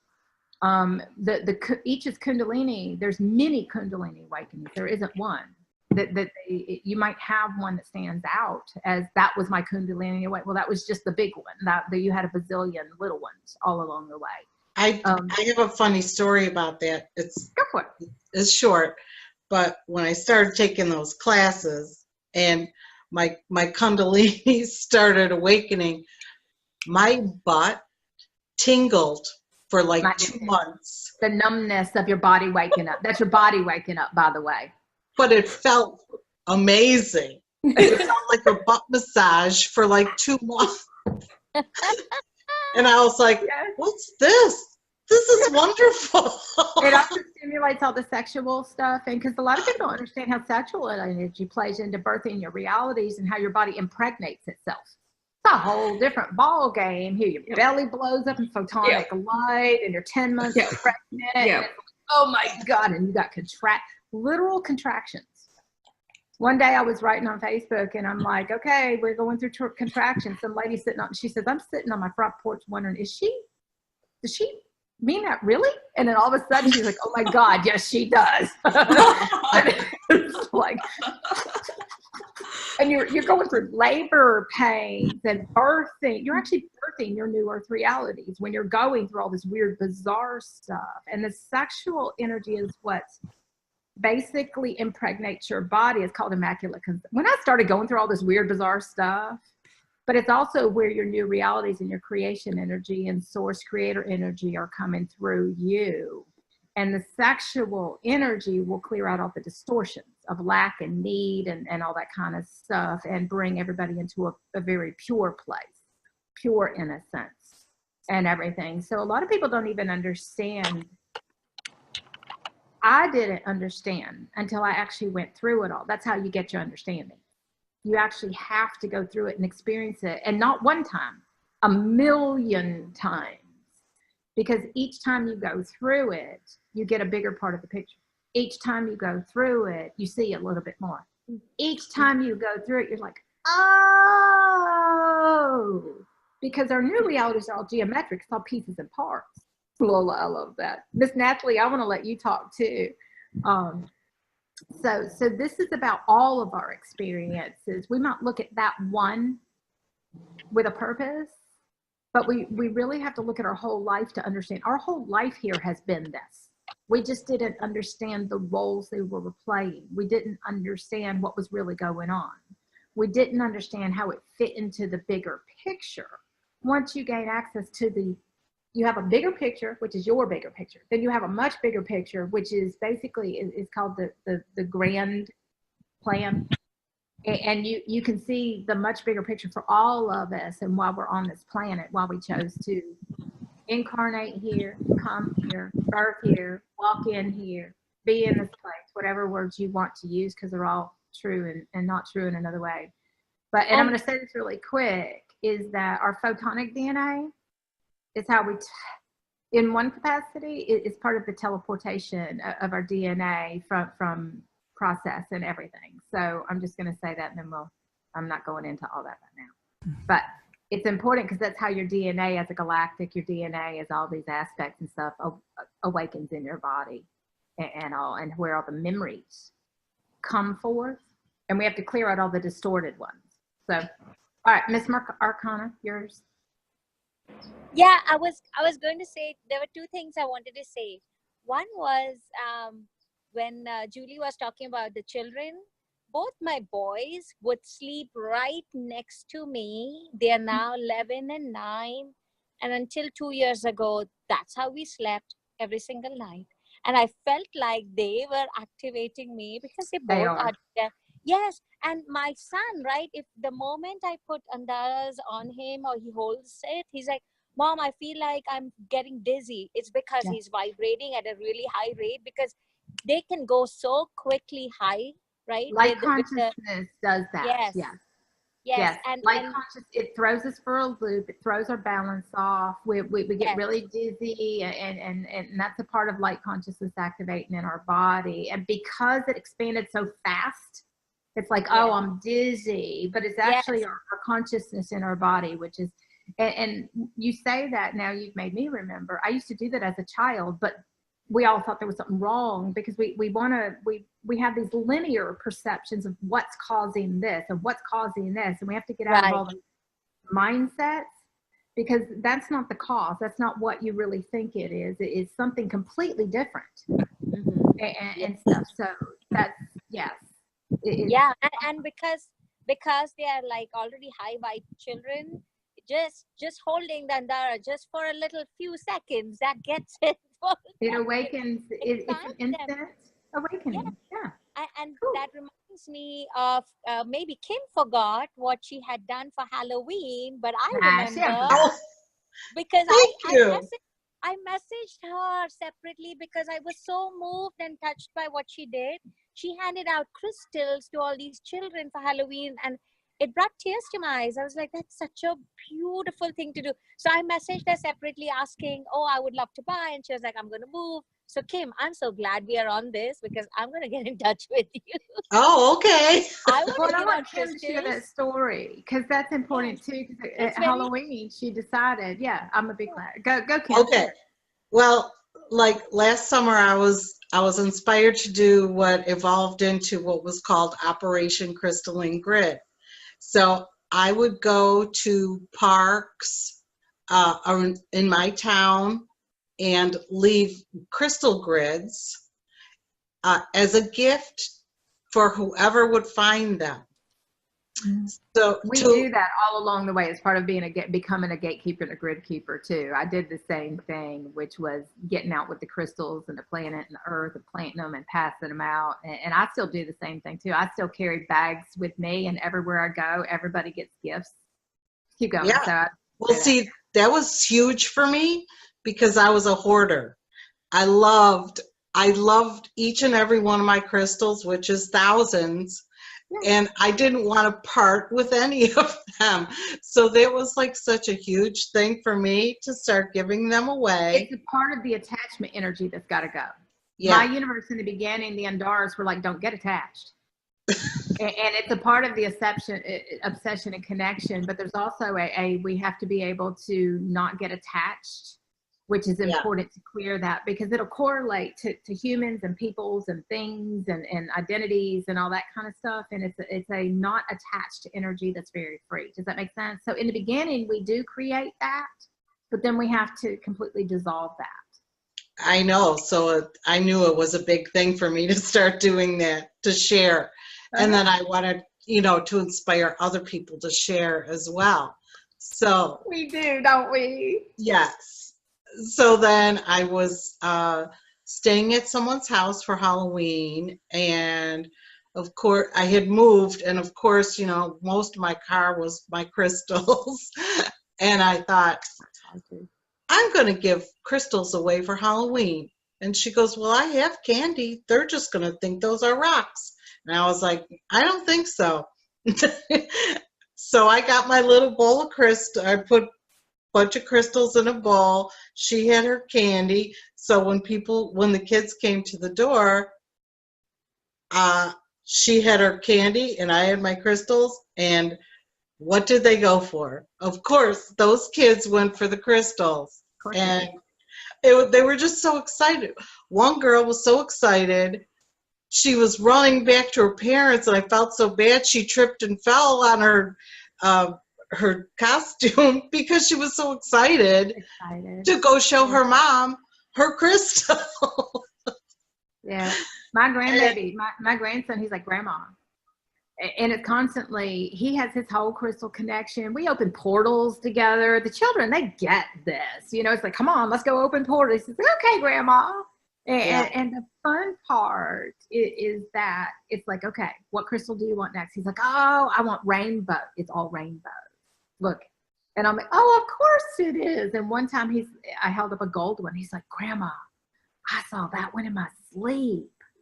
My son is like, I don't understand the stuff you guys have. and he's like, but he doesn't have this relationship with other people. It's like this thing. And I'm like, of course it is. And he's like, I'm going to have to build him a whole crystal cabinet. I'm like, of course you are. Yeah. now my family, you know, they're all in the crystals, not really in that way. But you know what? Part of the sharing this is bringing this into other people's lives. And it's an awakening. It's not something new. It's a remembering. It's an activating.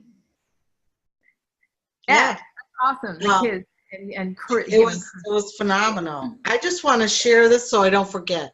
I made this grid for today to share on here. And the crystals, they started talking to me years ago and telling me where they want to go in the grids. And then they just started getting, you know, more and more elaborate. But I just wanted to show everybody because it has all my favorite things in here, if you can see it. Yeah. It's got my mermaids and my unicorns. Rose quartz is always like my favorite to add to a grid. Beautiful. To assist with opening the heart. Yeah. And then I like to amplify it with, of course, all of my quartz crystal. Everything. Yeah. Yeah. And which then activates the gamma light body and the crystalline consciousness. And rose quartz was really important for me back before I woke up fully and I was trying to get my heart open. I found that if I would fill my room with rose quartz, put the rose quartz under my pillow, hold the rose quartz, what I found is by sleeping with it and sleeping with your crystals and quartz crystals and all that stuff is really important for all of us. So you guys who do this, we understand. Rose quartz, actually, I would wake up feeling all fuzzy wuzzy and soft. I'm like, oh, and I started understanding I could use amethyst back then. Eventually, crystals, you absorb the frequency, you become the crystal, and then it's like, oh, it's just a rock. And then you gift them to everybody else. And I keep them around here, the house, for people who come here because they connect with them and they love them and stuff. And they're beautiful for creating grids. The rose quartz, on a human level, the carbon-based body actually works with crystals usually first. It takes us opening our heart enough before we actually start working with Andaras. So a lot of people are like, well, Andaras is just like a piece of glass to me. Well, for a lot of people, it will be that way for a while because they require interactivity. They require love. They require the playful child. They require people get Andaras and like kissing them. Kiss, kiss, kiss. I love. They require love. And so if you're not engaging them, they go to sleep just like humans do. They stop working because they actually depend on you. Your light, your energy is what activates them. Nature, anything of light activates and stuff like that. So Andaras are a two-way communication. And so a lot of people, if they haven't come to this place where they're wide open and connected, there's no connection to have. There's no experience to have. And so they just sit there and go, I don't get it. And that was actually my first experience too. And so like with the crystals, they're actually really important. And I think it's important to explain there's no rules. So when you're creating a grid, you don't get a book out and say, how am I going to create a grid? Unless you need to. And I would love for you guys to share, one, creating grids, it's whatever you feel. Mm-hmm. It's whatever you see. It's whatever you want to do. It's like, go all out. Nobody cares. There are no rules in how you create. That's the linear way. I want to add that I went to a spiritual expo with a friend, and she had a list of every talk she wanted to go to and all the crystals that she wanted to buy. And I said, oh no, that's not how it works. That's how I did it in the beginning, though, but I get there.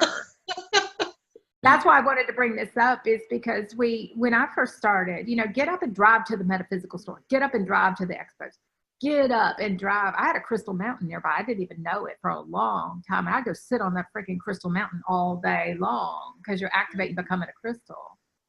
But I would go with the linear mentality of the crystal I needed for this. And then I would get there and I'd go, oh no. And you start feeling, you have to touch. You have to feel because this is going to tell you.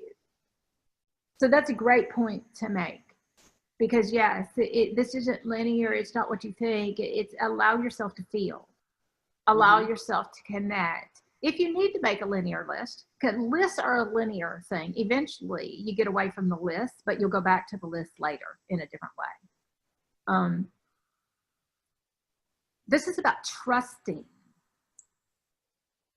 and exploring and letting go of all the linear perceptions and beliefs and what you think you need to do, or what you think, you know. So like for me, the other day I posted all of these on my Facebook page, and it immediately broke out with a fight, people arguing this and that, and I'm like, you missed the whole point. Look at the beauty, people. Did you receive the activation? How does it make you feel? And you know, everybody, I don't care. You can call this a jelly bean. And I'm, oh, you know, you can call it, I don't care what you call it. You know, I mean, here, this might have cost $5. And oh my God, it's a complete Lemurian activation. Yeah, I don't know, I'm making it up, Eve. I'm just making a point, okay? Is that, it's the feeling. What did you feel when you saw that picture? Or did you see the words and get all caught up in the words? Did you just start a fight over words? Really? Kind of makes That's a whole I don't like to label my grids and my pictures, because I want people to just feel whatever they want to feel from it. No, but I'm just going to say, that day, I was announcing I had a new thing for an activation. I posted a picture for the activation, and I put the words on it so people could locate them if they wanted to get some too. Oh, gotcha. So the words, so they know what to go look up if they wanted some. Not a, oh my God, is this that? Can you prove this to me? And you know, it's like, nobody cares. So it's really important, people, get out of your head. Doesn't matter what the word is. Doesn't matter. What's the feeling? What do you get? Are you really connecting with all of you? Are you all up in your head? That's like 190,000% of this process. The whole thing is it doesn't matter what you call it. It doesn't matter where you found it. Doesn't matter how much money you pay for it. It really doesn't matter. What matters is the purpose for the part of the process you're in.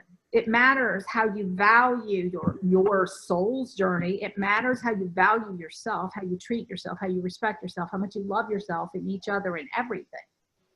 And for some people, well, and I don't want to get into the money part of it because that's just another whole thing. But for some people, when you spend money on it, you automatically value it. You're actually going to work with it. Whereas other things, if you get it for free, it's like, oh, it has no value. Because we don't understand the value system for New Earth, multidimensional existence is a very different value system. When you connect your consciousness and your heart blows wide open and this pure love comes just bursting from inside of you and you remember everything again, your priorities change, what you value changes, what matters to you changes, everything changes. And so it's really important to get away from all those mindsets. And words are just to relay a message. Words are just to transmit energy. Words are just we put them together so that we can explain things. But technically words are light encoded, or they carry each person's stuff. Lisa, I want to share something. Yes, please. Continuing on what you are saying. The other day you had posted this. The blue, I know. I started to keep that one for me, girlfriend, but it said no, somebody, this one's meant for somebody. Yep. The moment you posted, Lisa, I was blasted because remember you and I had talked how I had seen blue beings and I got my consciousness expanded multiple folds. And then one day I got those blue beings again in my consciousness. and they collapsed my entire timeline. My entire life collapsed and went into my heart, and I was shown how to do that, and I realized after us talking, that is my highest aspect. And also when I closed my eyes, I was shown a constellation, and I started looking up furiously, what is that? And that was Lyra. And Yes, the it star, is. that bright, there was a bright star that in the constellation, one star started glowing very brightly, and that was Vega. And I was like, oh my God, it all makes sense. And when you posted this,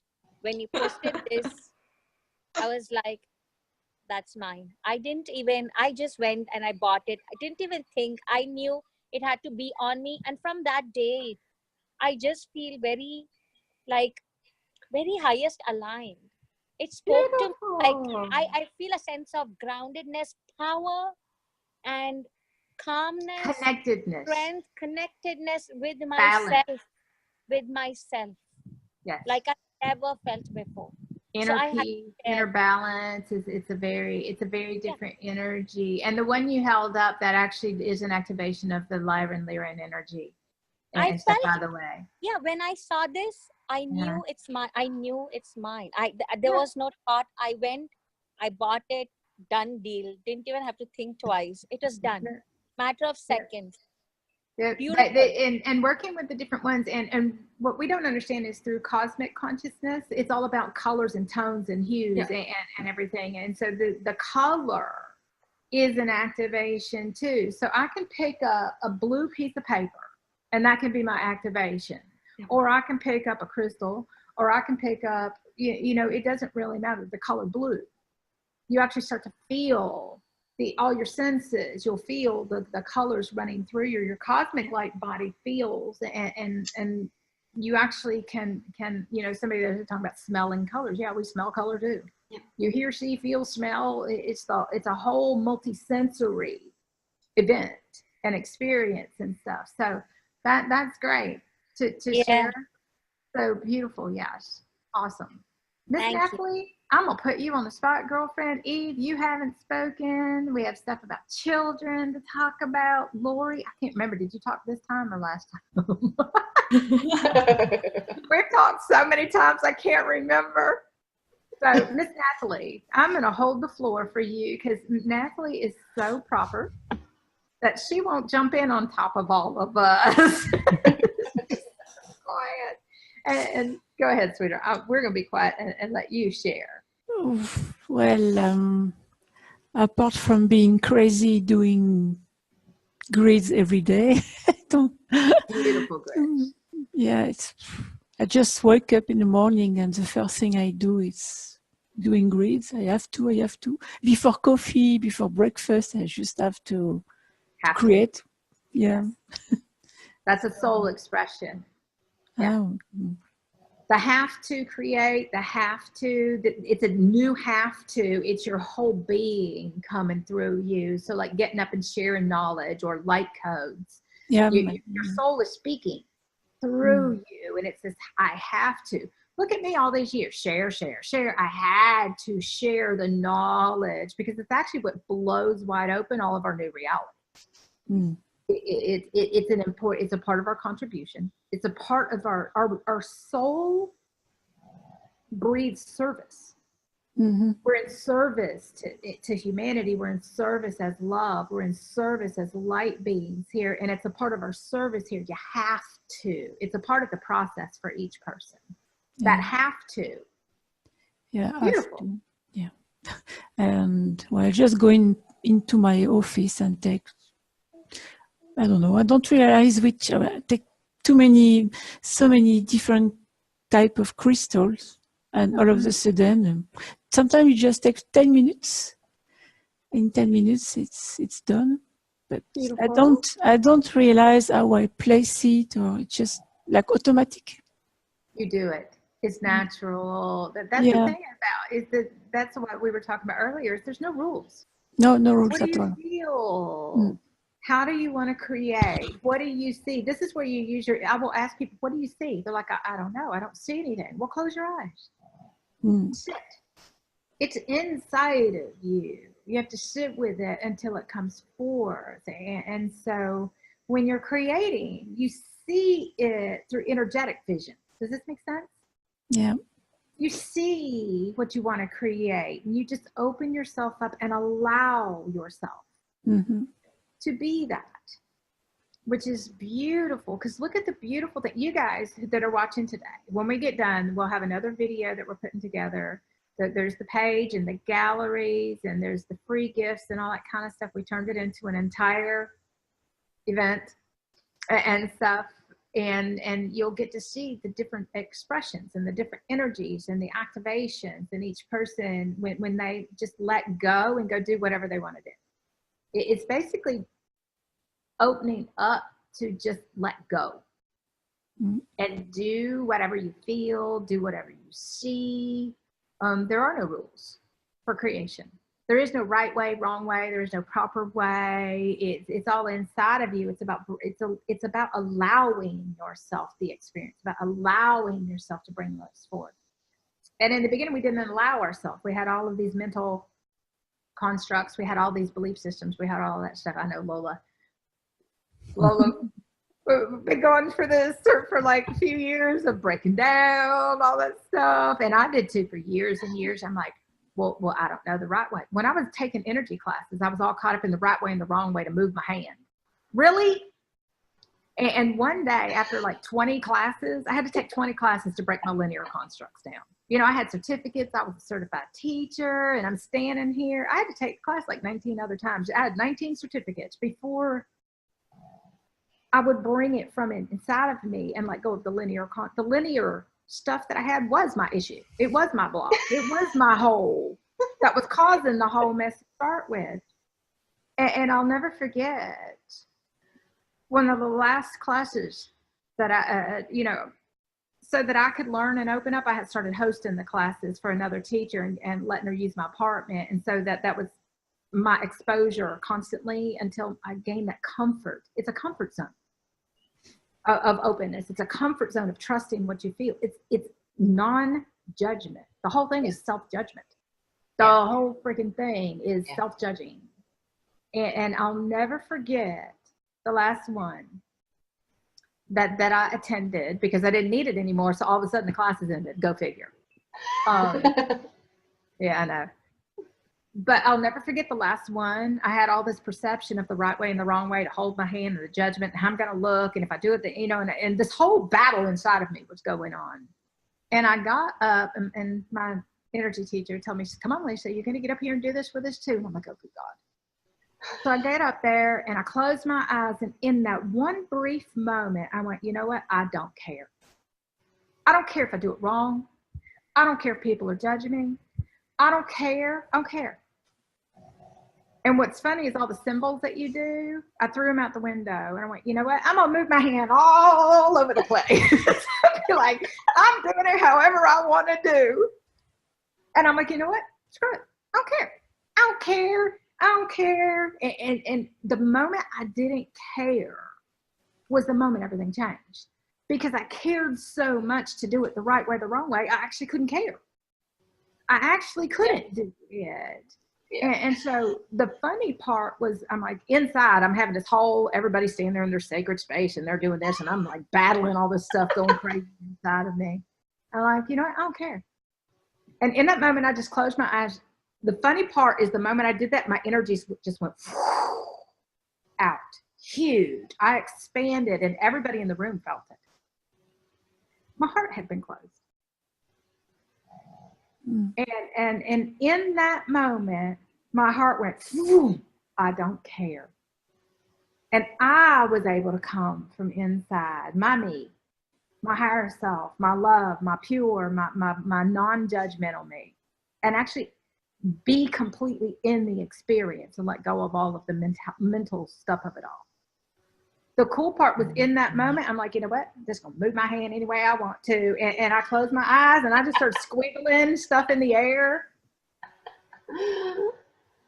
We got done. And my teacher, she looked at me and she goes, you finally got it. Because I've been saying all those months, I don't get it. I don't get it. They're like, everything. That's okay, Lisa. You will. And I would sit there and all these people tell me, ooh, I feel it all. And I'm like, I don't get it. Because I was in my head.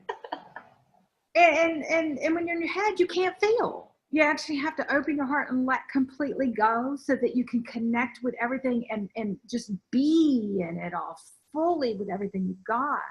In that moment, that's what I did. And in that moment, my vibration raised. The energy shifted, my heart opened, I got out of my head, and all of a sudden, I could feel it all. And that's when, that was like huge game changer for me, because in that moment, my teacher looked at me after like a year and a half ago, I don't get it. She's like, you finally got it. And it had nothing to do with doing it right or wrong or doing it. I was, and this whole journey is that way. The whole thing is that way. And so, and it's funny, and years later, she's like, Lisa, you're the only one that ever went on to do anything out of all, and she and I, so it was kind of cool where I started and all the judgment. And I started with all of the linear stuff, and I started with all of the have to do it this way, and how long it actually took me to break through all the judgment. The judgment is the thing that stops us from everything. And so breaking all that judgment down and learning to let completely go and feel. The judgment is our ego. The judgment is the thing that keeps us small. It's the walls around our heart, and judgment turns into 12,000 billion other things, which eventually comes a narcissistic energy from all of us. But it also becomes a way for us not to take responsibility and stand as light.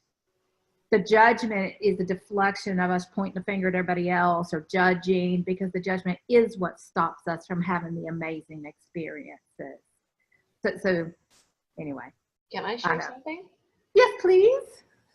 So I was all caught up in circles and rules and the right way, the wrong way. And I was afraid, what will happen if I did it the wrong way? Oh my God, the universe would collapse. And then after a few years of doing this, one day my universe said, let me take care of that for you. My whole brain went blank, like, nothing to see here, nothing. Like, I was talking to people. Who are you people? I don't know. I went to class. I'm like, what's happening? I have no idea. And I had to start over. I had these crystals. I had these books. I had these things to do to go on with my life. And all of a sudden, I kept asking, how do I do this? I have no idea. And then my universe said, just do it. So I closed my eyes and I picked random crystals, put them on me, put them on other people. It's like, we're doing this, it's fine, this is how it's done. And people kept asking me, what are you doing? Well, we're doing something. Something great is happening. Look at me, I'm happy. Look at you, you're happy. Everybody's happy. Isn't that the point? I mean, who cares if it's Lemurian or who cares if it's Atlantean? Who cares? I don't remember. I mean, if you can remember it, that's great. Go. You'll remember it when you're meant to remember it. You'll understand it when you're meant to understand it. It's really about letting go of it all and learning to trust and connect and feel. It'll come through as we go. You'll understand that in the moment. If I ask you right now, if you really connect inside, you're going to understand exactly what you need to say. You don't need to formulate it in advance. Yeah. Which is the way our old human used to do. We wanted to formulate everything in advance and have it perfect so that when we open our mouth, the right word came out. This isn't how that works. It's like, no, the perfection is in the imperfection. I mean, and anybody that says, I need to know, you don't need to know. That's your head. Get out of your head. Nobody cares. When you'll get to know when you let go of the need to know. Once you've gone through it, you go, oh, that's how it works. Or so universal restart. but the excuses and the reset. experience and the reset too. Yes, which is a huge part of the process. Which is really important, because look at what you were forced to do. You were forced to feel. And I was free. And you were Who free. cared? I was so smart. What were you free of? The prison inside? What were you free of? The mentalities that kept you in prison? Look at what we're free of. The mental constructs of our, when you get into dimensions, you're talking about heaven and hell and anchoring heaven on earth, and your human mind is hell. Yeah. The resistance is what keeps each person in hell. The suffering inside, we have to break out of that inside of us and bring the magic from us. And so you start applying all the metaphors. And technically, what did you really do? You moved past your mind. And I'm your free. Heart open. And you're free. And when I realized it's all judgment, my chest wall just started dissolving. It's like acid being poured, and everything is just being opened like that. And I'm like, oh my God, I feel so light. Finally. Look at it. Look at the words we use. Yeah. Now you can float and fly. Now you can, go be a dragon. Now you can be, Yep.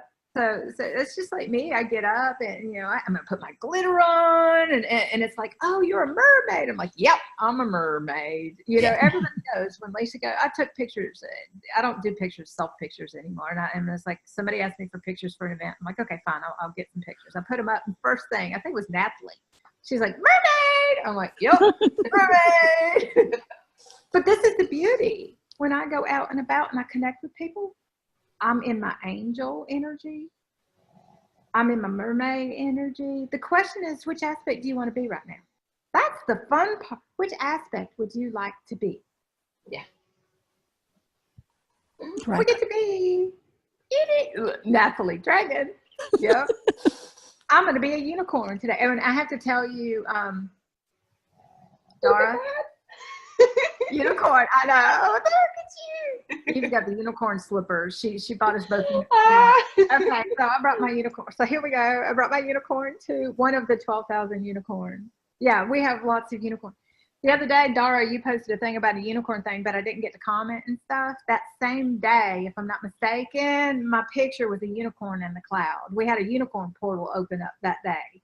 We had 3 different ones and stuff, and that was one of them. We've had a lot of royalty ones going on with the 12D template and stuff. So, but I just wanted to tell you, the day you were writing about the unicorn and putting the sky pictures up, mine was a unicorn cloud. And so it was a part of a massive collective cosmic activation. Because you guys noticed the unicorn energy lately has been off the charts. Mm-hmm. Yeah. So, which is awesome. So it's a part of the magical realms. When we get into the different crystals, we were talking yesterday about labradorite and the and the elemental kingdom and the crystal kingdom. We're opening access to all these. Yep, there it is. I got my big one somewhere. Labradorite? Yeah. Oh. Hold it up closer, Kim, so she can see. That one's got like a good copper tone. I've got one which is such 1 centimeter. Yeah, it's big. Gold. Oh, good. Yeah. There, can you see that? Wow, that's gorgeous. They're really, in my grids, I've started working, I do the quartz crystals now. Natalie, you started me back on that. I'm like, okay, I have to go get some more quartz crystal. Because I'm like, I have to laugh. Hold on, I'm coming back to love it. I looked at all your guys' stuff the other day when we started putting this together, and you guys are posting. I'm like, I went out to create a grid, and all my stuff is big house grids. Mine's like this big, huge ordeal, and my kitchen counter is like this whole, but I started with little bitty things. But I look at Natalie's and I'm like, oh, I want to do something like that. I couldn't physically do it. I'm sitting here looking at this thing and I go blank, and I'm like, I'm not even capable of doing something simple anymore. And it was mind blowing at how hard it was for me to create something simple. It really, I had to get completely out of what I'm used to doing now after all these years. And I went out earlier, they're fading right now, and picked some flowers. I'm like, you know what? I'm taking mine in the backyard and I'm going to sit with flowers. And so you guys are forcing me to like, I want to do that. And, you know, we take our crystals and the jars, we go to the beach, the Lemurian, the labradorite. All these different things activate different aspects of ourselves. They activate those different dimensional aspects, those dimensions within us, and where we hold, and they open portals inside, which open up those magical and mystical realms, which open up the consciousness. And the more we live from that consciousness, the more that becomes our realities here. And so the labradorite, I have a big piece and some smaller pieces and stuff like that too, but I've started moldavite, labradorite, even though I don't do much with crystals anymore. Labradorite and moldavite. Notice the end. Did you see this one, Lisa? Looks like a no, I didn't see that one. Doesn't it look like a foot? It does. It does. Hilarious. I had to have it. And now my fairy that I just got, she can sit on it. I love your fairy, but I saw that went, ooh, I want You one. can just sit on there. Isn't that adorable? I know. I love that. If Kim, if you ever, anybody ever finds one like that, I want one.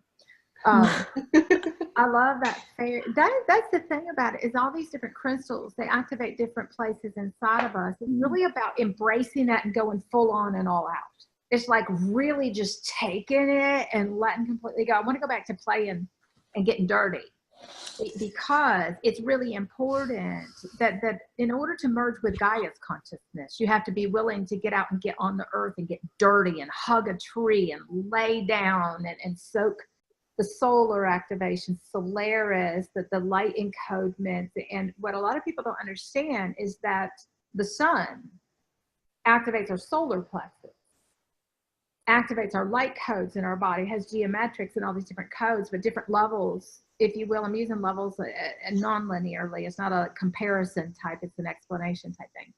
But that's the solar is your soul. And so every time you activate through solar codes, if you're protecting yourself against the sun, you're protecting yourself from yourself. You're protecting yourself from feeling. You're protecting yourself of clearing all that stuff that's in the way. And so we really have to put things in perspective to understand what we're really doing here. You know, we're supposed to, we were talking, I think it was Natalie, we can look directly into the sun. Yeah, so funny. Yeah, because you actually become the vibration of the sun. You are the sun. You are the solar being. You are the light being here. The different levels of light body allow you to do all these cool, weird, bizarre things that you know, don't make any logical sense. But, you know, when you get into galactic, we have to do the galactic aspect and we have to do the solar aspect, and you merge them, they become the same thing. So galactic tends to go up, where a soul takes you deeper inside.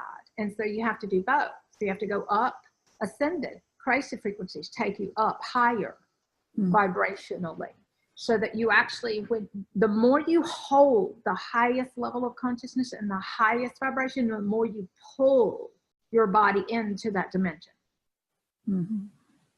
And so basically, the ability to reconstruct matter in order to match your vibration, it is really important here to hold that consciousness. That's what reprograms your DNA. To hold in one capacity, that's true, and then we'll flip it and it'll be a different truth. So that's why we don't battle truth here. We don't battle consciousness. There is no battle here. There is, you know, so, but that's really important to understand. Is Lola, yes, the battle and the judgment inside, and what people don't understand, the whole battle's inside of us. That's where the battle is. Because when you actually open up on a soul level to allow yourself the full experience of full consciousness, to allow yourself to become your higher self, to allow yourself to return to a pure existence, to honor your body and your light body and all of these things, in order to look at your physical reality and align it yourself. A lot of people don't understand this is our responsibility to align the physical reality. When you are coming from your ascended state of consciousness, your higher aspects of you, when you are being pure source consciousness, you're being pure love. You're being loving and respectful to yourself, your physical body. You're reconstructing your world according through light consciousness, through higher states of consciousness, through love consciousness, through unity consciousness. And you're actually starting to care on a different level. So like judgment cares about all these things. When you shift out of that place of judgment, you don't care about any of those things. All of a sudden, you actually care about each other. You actually care about the earth. You actually care. You care from a very different place. And that's where everybody's got to get to. You have to care that much. But it's not a saving. And it's not a finger pointing. And it's not a blame. And it's not a, it's a caring from that pure loving place inside of you. It's a very pure caring. It's a very different caring. It's a soul. And we each have to reach that place inside of us. And our head was in the way. But I'm going back to, I know, you know me all over the place. Going back to getting dirty. The reason I'm going to say this is when I first started experiencing New Earth as a reality, and then my universe is like, you're going to have to tell everybody we're already on New Earth. It's like, what? It's like, yeah, it's all around you. You actually have to open your heart enough so you can actually experience it and see it. Well, that became a whole new ball game, you know, because everybody's going one day, one day, one day. And I say, no, if you're sitting here saying one day or a later date, you're not present in the moment and looking around you. You're not actually in the experience. You can't see it or feel it or experience it because you're still waiting for a one day. And so this is about right now. Quantum is right now. And so when it came time to meet fully to live New Earth with my every breath, my whole experience, it was, I basically had to get out on the earth and get muddy and dirty. The reason being is I didn't have that connection with Gaia. It was missing. It was always, oh, I can't get dirty. Oh, you know, let me wash my hands. Oh, I don't want to get dirty. And, you know, I had all these programs inside of me that kept me at a distance from getting dirty. The way I looked, or, you know, and we can go back to childhood and all this kind of stuff. But part of my programming was, oh, don't get dirty. And so I carried that through for the rest of my life until it came time to get on New Earth. It was like, no, you got to get dirty. Gaia speaking, she's like, put your butt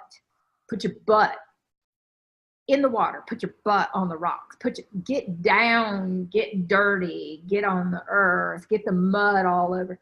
You want to know what happened the first time I sat down?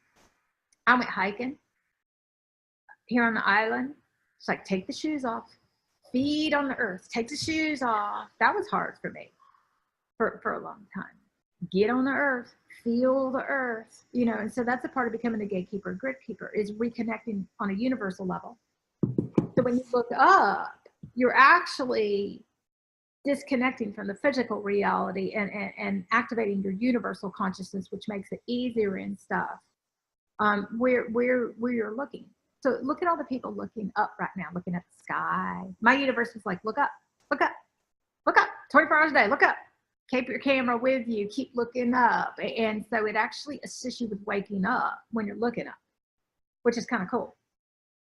And stuff. So getting dirty. And so I had a client and she flew in, and I started understanding the importance of getting on the earth. And so she had the same program of, I can't get dirty. I got to look proper. I'm like, oh, no, we're not playing that game. I took her down the beach. I'm like, sit down. Put the mud put the sand all over you, cut. She's like, I can't do that. I'm like, oh, yes, you are. She's like, oh, no. And I'm like, okay, I'll cure that. And I picked up the sand and I threw it at her. And then we turned into a fight. And the next thing she knew, she forgot the program and she's throwing and she's laughing. and she's like, oh my God, this is we forgot how to play. Mm-hmm. Playing is a part of our New Earth experience. You have to play like an innocent child. You have to learn to connect. And so many of us, especially the more linear, the more logical, the more, you know, a lot of us like me, computer programmer and all these things that I did, managing and all that kind of stuff. The more linear we are, the less we can play. We won't let ourselves play. We have, I have to focus on reality. Yeah. Yeah. That's not reality. That's a different reality. That's what actually brings forth a new earth reality. It's going to replace your old reality. Learning how to play again is actually hard the more linear we are. We can't. Can I share People something? said to me, what, sweetie? Can I share something? Of course. I hated the sea. Can you imagine how distorted that was? I hated the sea. That is supposed to be. Yep. I thought it was fear of, oh my God, drowning and things like that. So my universe said, we'll take care of that for you. Not a problem.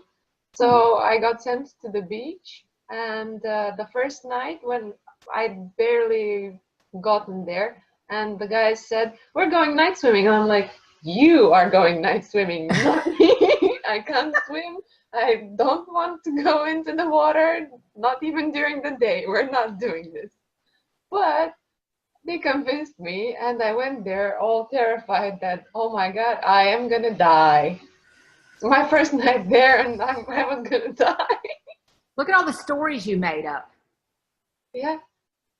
Yeah. Look at all the stories. Same thing happened to me. My universe was like, get out in nature, go to the lake. I'm like, oh, no. And I had all the excuses and all the stories. And it went on for years. You know, I was busy. We were busy. Yeah. I had one time, it's like, you're going on vacation. I want to go on vacation. I got stuff to do, and I don't have time for this. And I am complaining with and all of a sudden, it's like, shut up. Shut up. You're going on vacation and you're going to enjoy it. And I'm like, I don't want to go on vacation. You know, I'm just this whole thing inside of me. And what's funny was I had no reason not to go. You have all this ego resistance, this whole ridiculous mess going on inside. And it's the words were, and it's funny, at the time I was playing with oracle cards. And I was actually using them for me to connect to higher guidance because I wasn't able to understand or communicate with myself yet. And that's a part of the process is that inner communication and listening and all that kind of stuff. And so I pulled a card and the words were vacation. I went, oh, fine. You know, and, you know, I'm kicking and screaming. But how distorted? And you want to know what's funny? Was that vacation was a massive awakening process for me. Like huger than I could have ever imagined in every capacity. And I kicked and I screamed. Everything that I needed to wake up, I kicked and I screamed against. That's what actually creates our realities having to collapse on us, though. It's because we're refusing. We're resisting. We won't. We were like, no, I'm doing my reality my way. Yeah, I know, believe me. Who doesn't like going on holiday? I mean, who doesn't? You, everything, you know, and I've told the story for years, my universe, inside the subtle realms, whatever you want to call it, the energy, you know, to us, it's like, oh, I can't believe in the invisible world. The magical world is our visible world. And it actually becomes visible to us as you open your heart and you tune in and you start to open up and see. All the invisible realms become visible to us. You get to see. It's like, oh my God, this is so freaking amazing. 2 years, my universe like, get up, go to the lake. I don't want to go to the lake today. I have all, you know, and I'm just you know, I got to do this and I got to do this. And the next day, the next week, get up, go to the lake. I did that for 2 years. Guess what happened? Guess where Lisa had to move? My universe moved me to the freaking lake. I'm still kicking and screaming, I don't want to move to that lake. And it's like, you're going to go to the lake. We've been telling you for 2 years to get up. And it's like, no, you found every excuse known to man. And what happens for a lot of people is your circumstances change, where you have to do that. And that's how this works. Your circumstances, it'll force. Your ego is only being forced by your higher self because you won't listen. And so it's actually you doing it to yourself on a universal level. So nothing's happening to us. It's breaking all those barriers and limits and stories and excuses, and it's a resistance. It's ego resistance, and it's the matrix in our body. We don't understand we have this entire matrix system, and all. So yeah, I know it's so funny when we actually look at ourselves and we laugh at ourselves at how and my early days was like, that's ridiculous. I would see my mentality. And I just started labeling. My label was, you're just ridiculous. That's what I called my ego. You're just ridiculous. I'm not listening to you anymore. You're ridiculous. And you know, instead of battling that, you just call it like it is. You're just like, oh, you know, for the longest time, I couldn't even see any of it. And then it becomes just hilarious and really stupid. and then it becomes our ignorance. We move from this to, well, you're my ignorance. And then it's called ignorant bliss. And it's because we're like, oh, if I can just stay ignorant, I'll be blissful. Well, that's not how this works. You don't get to be ignorant for the rest of your life. It's like, no. It is so funny. All right, Miss Eve, you haven't said anything. We're still gonna, come on, girlfriend, you share. You do a lot of stuff with kids and clients and yourself. And so what would you like? I love taking my consciousness into Andaras. A lot of the creation that I do instead of grids, I love photographing. We don't get sunlight in Hong Kong that much. Most of the time it's cloudy because of the pollution, but then we have the light in the evening. So I would put Andaras on top of you know, mobiles, and then I would start taking pictures. And I have an obsession. It's the obsession with bubbles. I'm going to show that to you right now. Everything. Yep. Everything she turns into a little child when she sees the bubbles.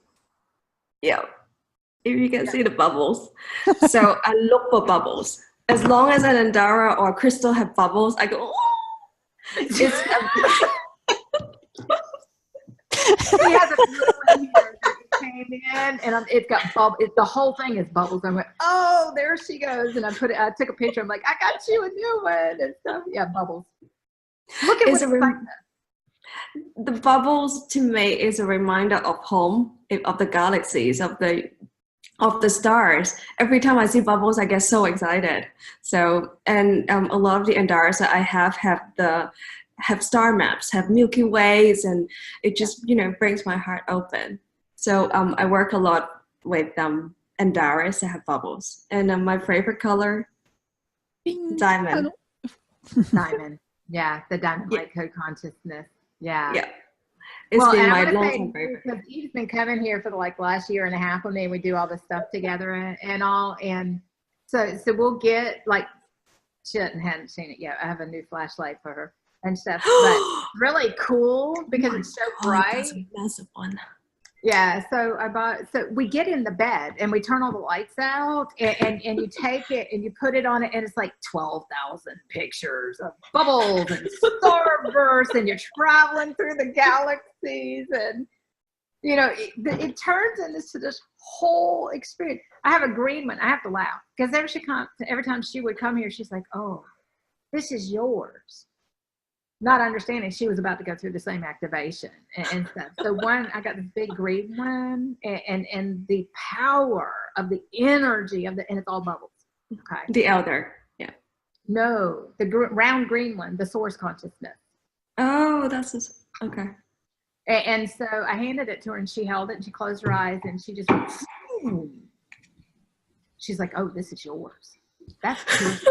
This is your source consciousness. Now I get it. I understand what you are. When I talk about source consciousness, people think it's this thing, and they don't understand. And I'm like, we are source consciousness. This is a quantum consciousness. This is a pure consciousness of everything. And so she has this expansion, and then she hands it. She goes, oh, this is yours. I'm not ready for that.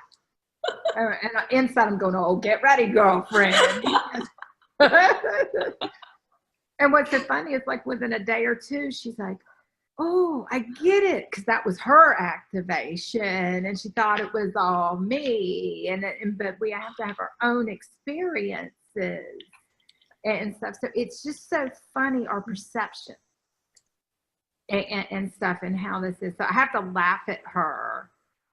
Because it becomes comical and fun. You get to play like a child, you know, and go ahead, I'm gonna be quiet. And some of the people in my community, we have one girl that can smell the frequency of Andaras. Yeah. So every time when she get a new Andara, she would tell me, "Oh, Eve, I can smell this. Sometimes it's a flower, sometimes it's food. A lot of them is food." And she can smell the frequency. It's really fascinating. So I've invited her to start, sharing her experience. She smells strawberries from the pink ones, and then she would have all kinds of smells. She got one of the olives, and then she starts smelling olives. But it's very, it's a very beautiful fragrance. So that's how I learned. You don't just have holographic access. You can also smell the frequencies. And it's then full on. It's every sense. Smell is one of the senses that has to come on. Like taste will be another one for a lot of people. Go ahead.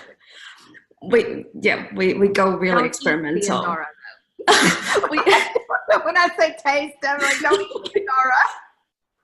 We went really experimental. We kissed the Andaras, to sleep with the Andaras, and we have tried to taste the Andaras as well.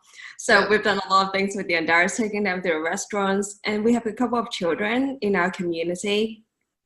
And one of them is 4.5. One of them is, I think, right now is about 10. And we have another one that is 11. And they're all crystal children. They speak to the Andaras, and they have full holographic access. Every time they went to work with one Andara, they see the whole, it's like a movie strip for them. And they tell me, "Mama, it's live right now. Can't you see?"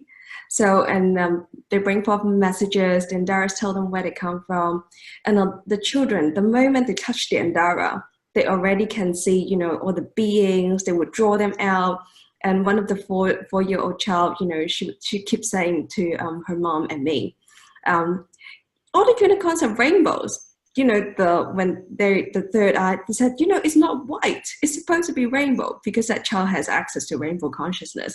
It's really magical when you receive pictures from your clients. And, the mom at first, they were all a bit skeptical about Andaras. And then when children start, having all the messages and drawings and sharings, and then the mom, their hearts get open. So a lot of the children are here to support us into awakening. So every time when I hear the mom sharing, it brings me to tears, and it really opens my heart. One of the mom came recently. She never got in. She's not into consciousness. She's not into spirituality. But the child, when he saw the picture of Andara, he told the mom, "You need to bring this home. I can start hearing it right now, even through a picture." So her mom started getting Andaras home. And, he would tell her, where they come from, the different star systems, and what they do, and how they're interacting. So working with the children through Andaras are really beautiful. And I think it's such an honor and a privilege that there is a lot of children in our area that connect when they connect, because it's so pure, and the children are pure. They don't have all of our judgments. They don't have the veils and conditioning and like, and we're the ones that did that to them. And so the kids that come in now, their nervous systems are actually very different too. Their body, the physiology of their body, and how their brains and all that kind of stuff. And so part of the neural pathways and part of the bodies, the neurotransmitters and all that kind of stuff, as we force the children into a linear reality, we're the one that shuts that down in them. So it's really about supporting and listening to and enhancing and the opening up of that, and actually listening to them. Yeah. They will teach us. Yes. And so when our hearts open, we're actually becoming little children again. Yeah. And so it's quite miraculous in the most beautiful ways to be able to do this with the children. Yeah. It is just absolutely beautiful. Go ahead, sweetie. And then the 4.5-year-old is a girl. And she loves her mama's Andaras, and she would try to steal her mom's and her father's all into her room. She's the one who draws unicorns and rainbows. And then she was telling her mom one day, everyone needs to wear an Andara on top of their heart. And then her mom asked her, so why? And then she said, by wearing a crystal heart, an Andara on your heart, it opens her heart. So then she said to her mom, everyone should have an Andara on their heart, and then show it to her mom. And then when I heard that, I just got really touched, because I finally understood the whole reason of making pendants. It's not just for beauty, instead of putting it in our bras, like, Laurie, I did that too. Now I can both sides. And then when people hug me, they go into the rocks. I know the whole experience. So when you said that, when you share that, I really resonate. But now there is a much different purpose. And then the Andara showed me when you put it on the heart, it activates the whole grid. The grid, you know, starts. This is one of the places where the grid started. Heart so consciousness. So when the child shared that, you know, there's a different reason for wearing Andaras on our heart. So. Well, and I have like my Moldavite and the Andaras and different crystals. And, you know, like for me, I have my starseed one. And this one is my addiction. It's like the moment it came in, it's like, oh, I never need another. And every day it's like, I have to have. And it's funny because if I take it off, it's like I have to go get it. And I have to put it back on because it's a massive DNA activation. Our linear human doesn't understand DNA activation. And it doesn't understand how any of this works. And it's all vibrational and energetic. And so the you know, having that energy and that vibration and that DNA, it's an activation on a DNA level. And so being in proximity is really important.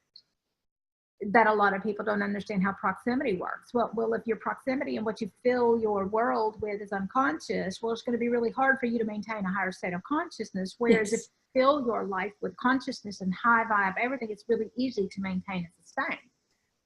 And so we don't really understand how all this works vibratory and energetically and on a quantum level. You know, and how everything is that the vibration and the energy of everything is beyond important.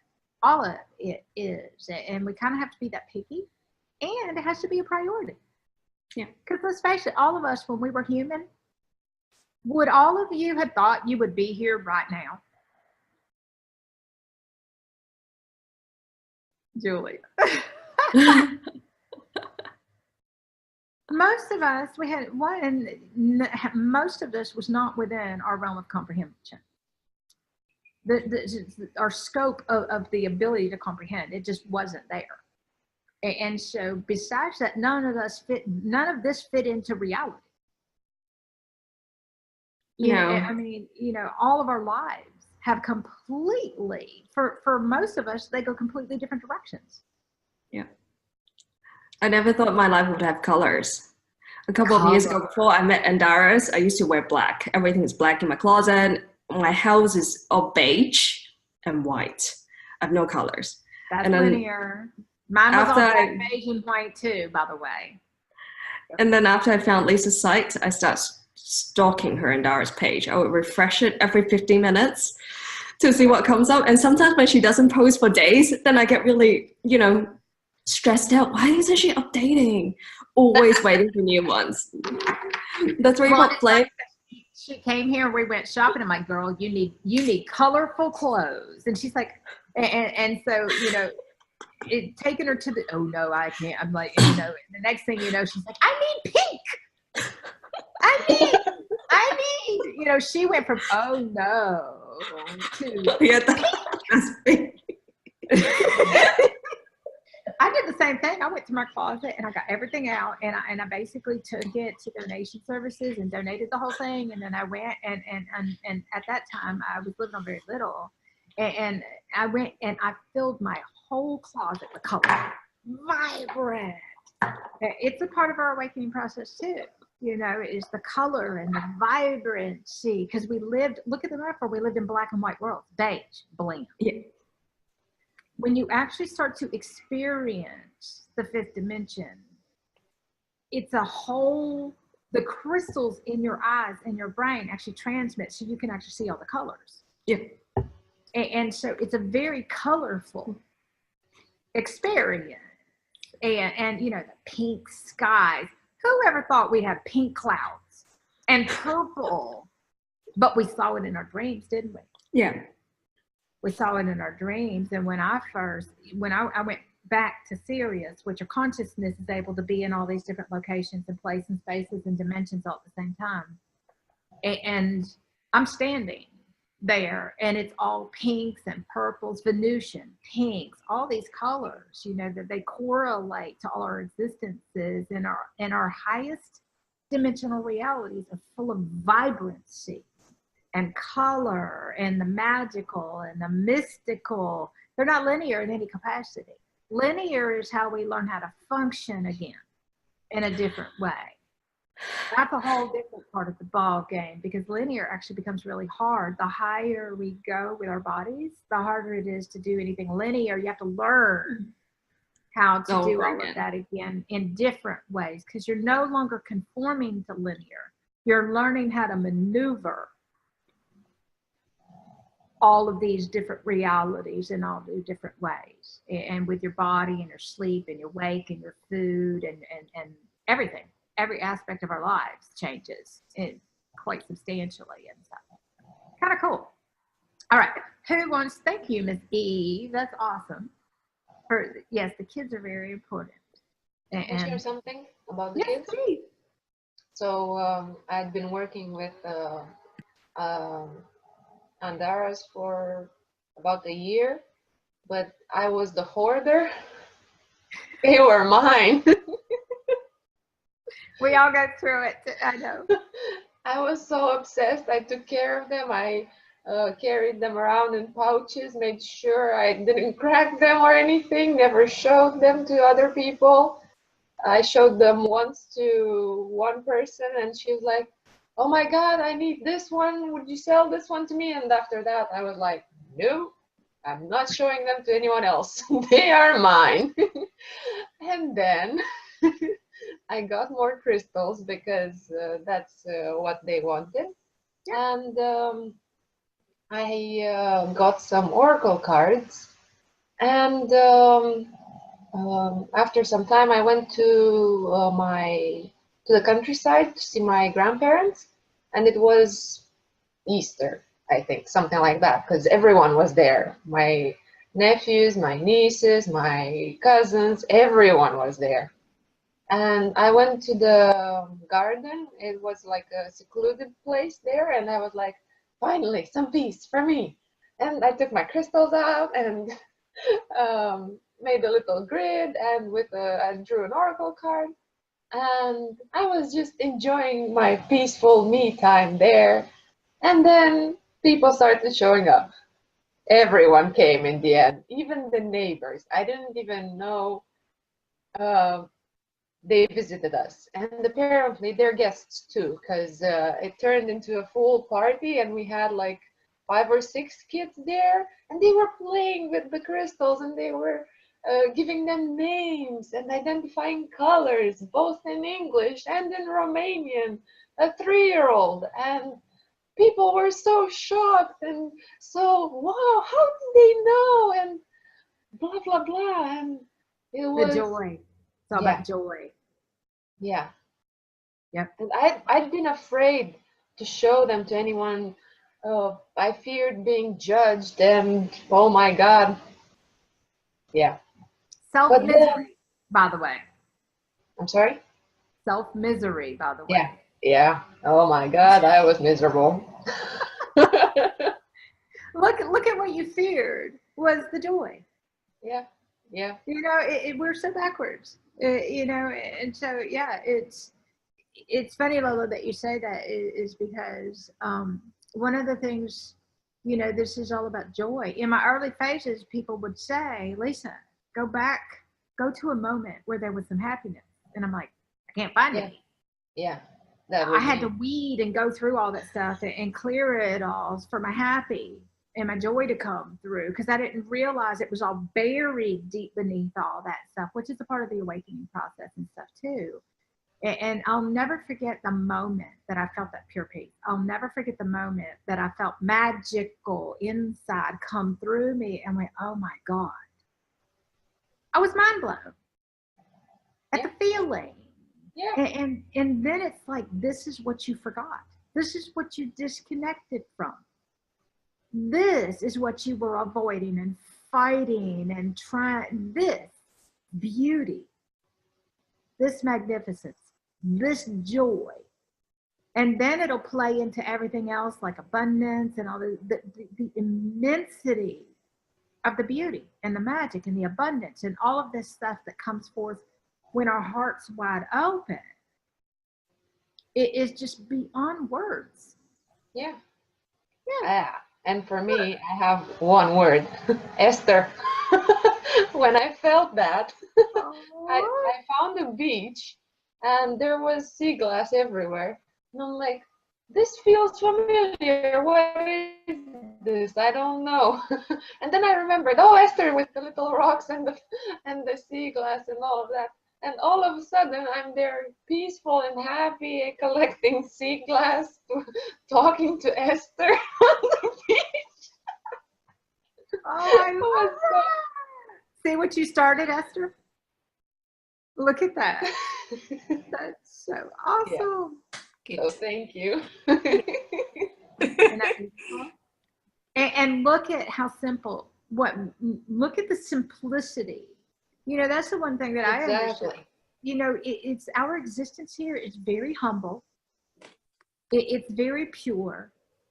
It's very simple. It's not complicated. But we have to allow ourselves to have the experience again. When we're in that place, it's very simple. Nothing's complicated. Nothing's hard. But it's really getting to that place and being able to stay in that place and stay wide open until that's the space that we live from. You know, I was walking around yesterday going, you know, I was looking at, you guys know me, I look at everything from 12,000 directions and then I turn around and write and all that kind of stuff. But I'm looking at the simplicity of the whole thing.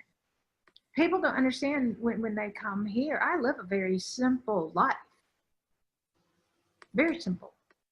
It's not complicated. It's all love. Love is simple. Everything else is what isn't. And it's really starting to understand that when you live from that purity, you live from that love, you live from that place, then the rest of that stuff doesn't really matter anymore. And then what starts to happen is you start to choose. This is where the free will comes in. What you want to experience. Is this aligned with love? Is this aligned on a soul level? Does this bring you joy? Do you enjoy the actual experience? Are you happy? Does it feed your soul? Does it inspire you? Does it incite the most amazing? And that's really what we measure our realities by. Mm-hmm. Yeah. Does this support all of our existences here as higher consciousness? Does this support what really matters? Does this unite us all as star beings and love beings and light beings and all these brilliant aspects that we are? Does it bring forth more of that? Does it unify us all through love? And if it doesn't, then when we're like, no, that isn't okay. Yeah. It's not okay anymore. And so that's where everybody starts to decide. This is the beauty of it. Once you feel that yourself, you understand. Mm-hmm. Up until then, it's like, I'm confused. I don't understand. And look at where everybody is. I don't get it. I've said it for years. I don't get it. That's because this won't get it. This is what gets it. And this is what has to open completely up. This is where we have to live from. But it's our whole being. It's our whole life. It's not a percentage. It's not like 10% of my life can be this and 90% is going to be the old stuff. That's not how this works. It's an all-in process that for a while we have a foot in each world. We have 1 foot in each dimension. We have 1 foot and we're teeter-tottering on the fence going, I'm not sure.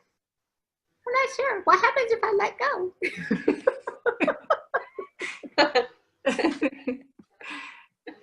What happens if I let go of all that stuff that doesn't make me happy? You're happy.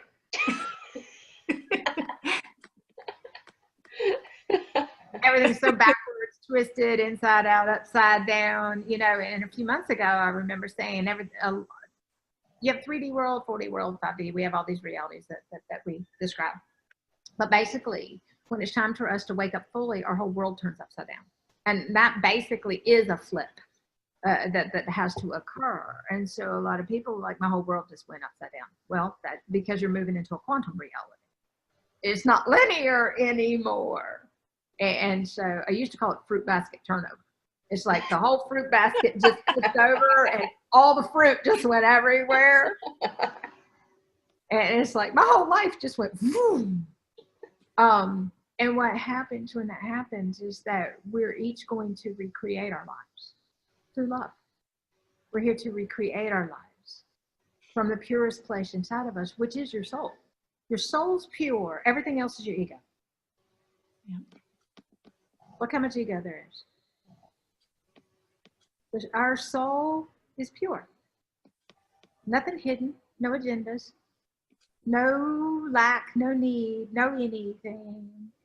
And coming to live from this pure place, being pure in the things that we do, being pure, showing up, coming through. It's a completely different existence than it was before. Where we function from changes. And you can identify it by, we've gone through massive DNA harmonics and stuff like that. And so now it's all about harmony, living in harmony. And so it's all rhythmic. It's all about frequencies and tones and colors and all that kind of stuff. So very cool. I love that. Thank you. It really helps when we actually share some of the challenges we went through and then understanding what they were. But you notice how you had to go through it and then you understood? Yeah. Do you notice how while you were going, I want to know, I want to know, I want to know, nothing worked? Oh my God. And I was so frustrated. Why does everybody get it and I don't? I mean, I can say these words too. Why doesn't it mean anything to me? Because we actually have to go through it. We have to actually, we talk about surrender a lot of the time, and you're basically surrendering. And yesterday I was bringing some other stuff too. You're basically surrendering your ego to your higher self. You're surrendering your old reality for your new one, your dreams. Your dreams on a soul level, not your human thing. So it's very different. So, but you have to allow the magic to come through. We have to allow ourselves to open up. We have to allow our hearts to open instead of keep, the protection, all the old stuff. That's what kept us from these experiences. And so we have to believe. You have to believe in magic. Our linear brain goes, oh, there's no such thing as magic. Oh, yes, there is. I got magic bubbling all over the place. And so it's actually a very magical experience. And magical, though, is normal. Whereas in the beginning, it's like, oh, it's so magical. Now it's like, if there's no magic, oh, wait a minute, bring me my magic back. It's like, uh-oh. It's like, no. Because everything, when we're going through ego construct breaking down, and we're going through breaking down programs within ourselves, and we're broken, it isn't magical in that moment, but we understand how important it is. And so while it's uncomfortable, while we're clearing stuff, the more we do this, the easier it gets. Do you notice how so much easier now than it was? Yeah. Because now I feel like I have finally a baseline, something to compare everything else with. Before, everything was the same. That's because this thinks that it controls reality. When this actually doesn't, it keeps trying to control and stuff. And you actually have to let go of that control in order for everything to come through. So everything's the opposite. And so we think we have to, if we control it, and it's the opposite of that. So, yeah, I know. This is an allowing. This is giving yourself permission. This is a self-love. And I'm going to say this to you. I think it was you, Lola. When you were saying something about the Andaras and that you just, the obsession and the loving them, it's important to understand that anything that we are allowing ourselves to love that much, that's our love for ourselves coming through. Yeah, that's how it feels. Yeah. So while we say, I loved the Andaras, or anything, doesn't matter, a rock, when it's about the love we feel, it's not about the thing. It's about feeling that love again. You're not addicted to the Andara. You're addicted to the love that you feel. Yeah. You want the feeling. Because that's remembering the love that we are. It's just that thing is what assists you with opening your heart to feel that love, to remember the awesomeness, the amazing stuff. And so I want to say that it's really important because a lot of people get caught up on the thing. When in essence, if you understand that thing is just to support the heart opening, it's just to assist, it's a vibration, it's an energy. It's all about our heart opening fully all the way so we can feel. We protected ourselves from feeling. Yeah. We feared feeling. Yeah. We're like, oh no, that's uncomfortable. Boom. No, bring all that up. You got to actually go through the discomfort, break all that stuff down. And so I wanted to say that it was really important because you know me, if I hear something, I'm going to like go there. Can I share something else? Please do. I've got more now than the now you of course you do. Here it is. Here it is.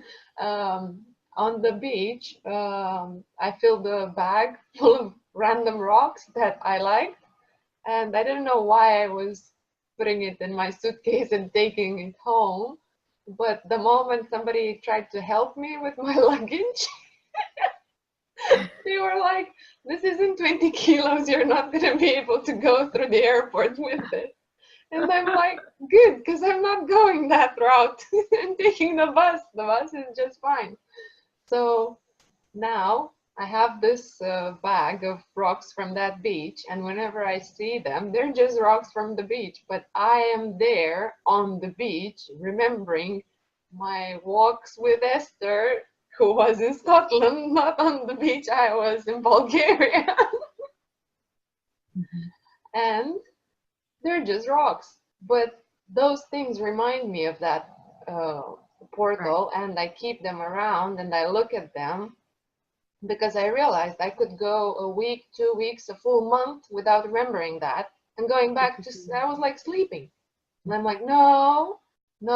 So wherever I went and I found flamingos, because they reminded me of that, I got flamingo everything. And I took pictures, and I even got a frame, a photo frame with no picture in it, but the background is a flamingo. So it's just an empty photo frame with a flamingo. We do the most crazy, stupid stuff that makes no sense and in that moment, whatever the obsession is. But that's what's important, because look at what happens. And this is where you're using your consciousness. That thing is an activation of a level of consciousness that comes through love. That's and the baseline. So that's why I say it doesn't matter if it's a freaking rock. It doesn't matter what it is. It's more understanding what it's about. It's about this fully, all the way. And it doesn't matter what we use. It really doesn't. For me, you know, it can be, it doesn't matter. You know, for me, it's mermaids, and Natalie is going to be dragons, and for another person, it's going to be this. But the thing about it is, it's not to a fix of what it is, because eventually it's going to be this and this and this and this, and it's not going to be just one thing. And I might love a mermaid today and tomorrow be full on dragon. Yeah. You know, and then the next day I have a coffee cup and it says tomorrow I'm going to be a unicorn. And I'm like, yeah, I sure will be. Because you're in the playful energy, you know, and so all my coffee cups are unicorns and mermaids and all these different things. And the beauty is, which aspect do you want to be today? In this moment, not even the day. You can get up in one moment and be full on.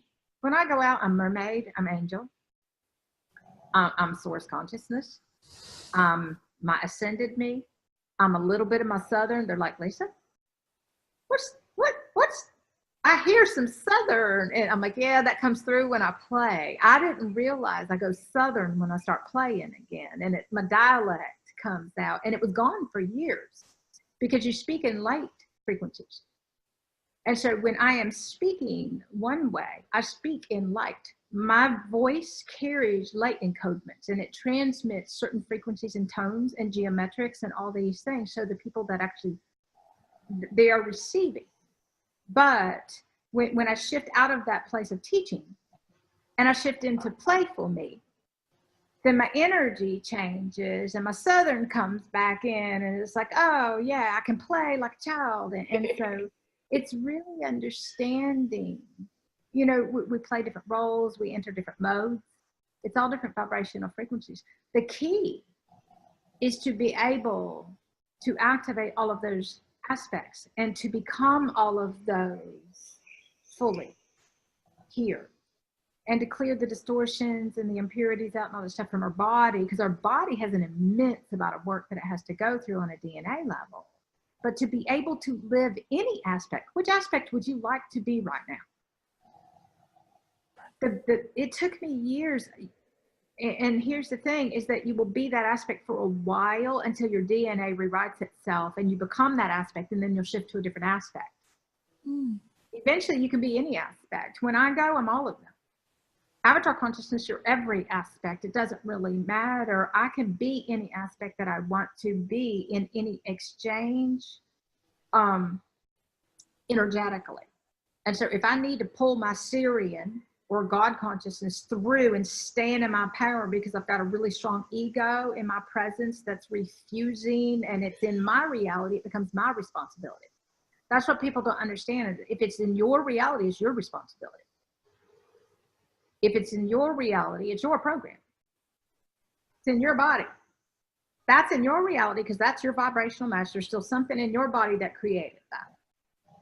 And when you start to understand, well, if I don't like the reality, then tune to a different vibration, shift to a different energy, look at the reality and decide, well, if you don't like the reality, how are you going to shift and tune and change your vibration and your transmission? And what are you going to do about that thing that you created? Because that physical thing, that being in front of you, that physical reality is materialization.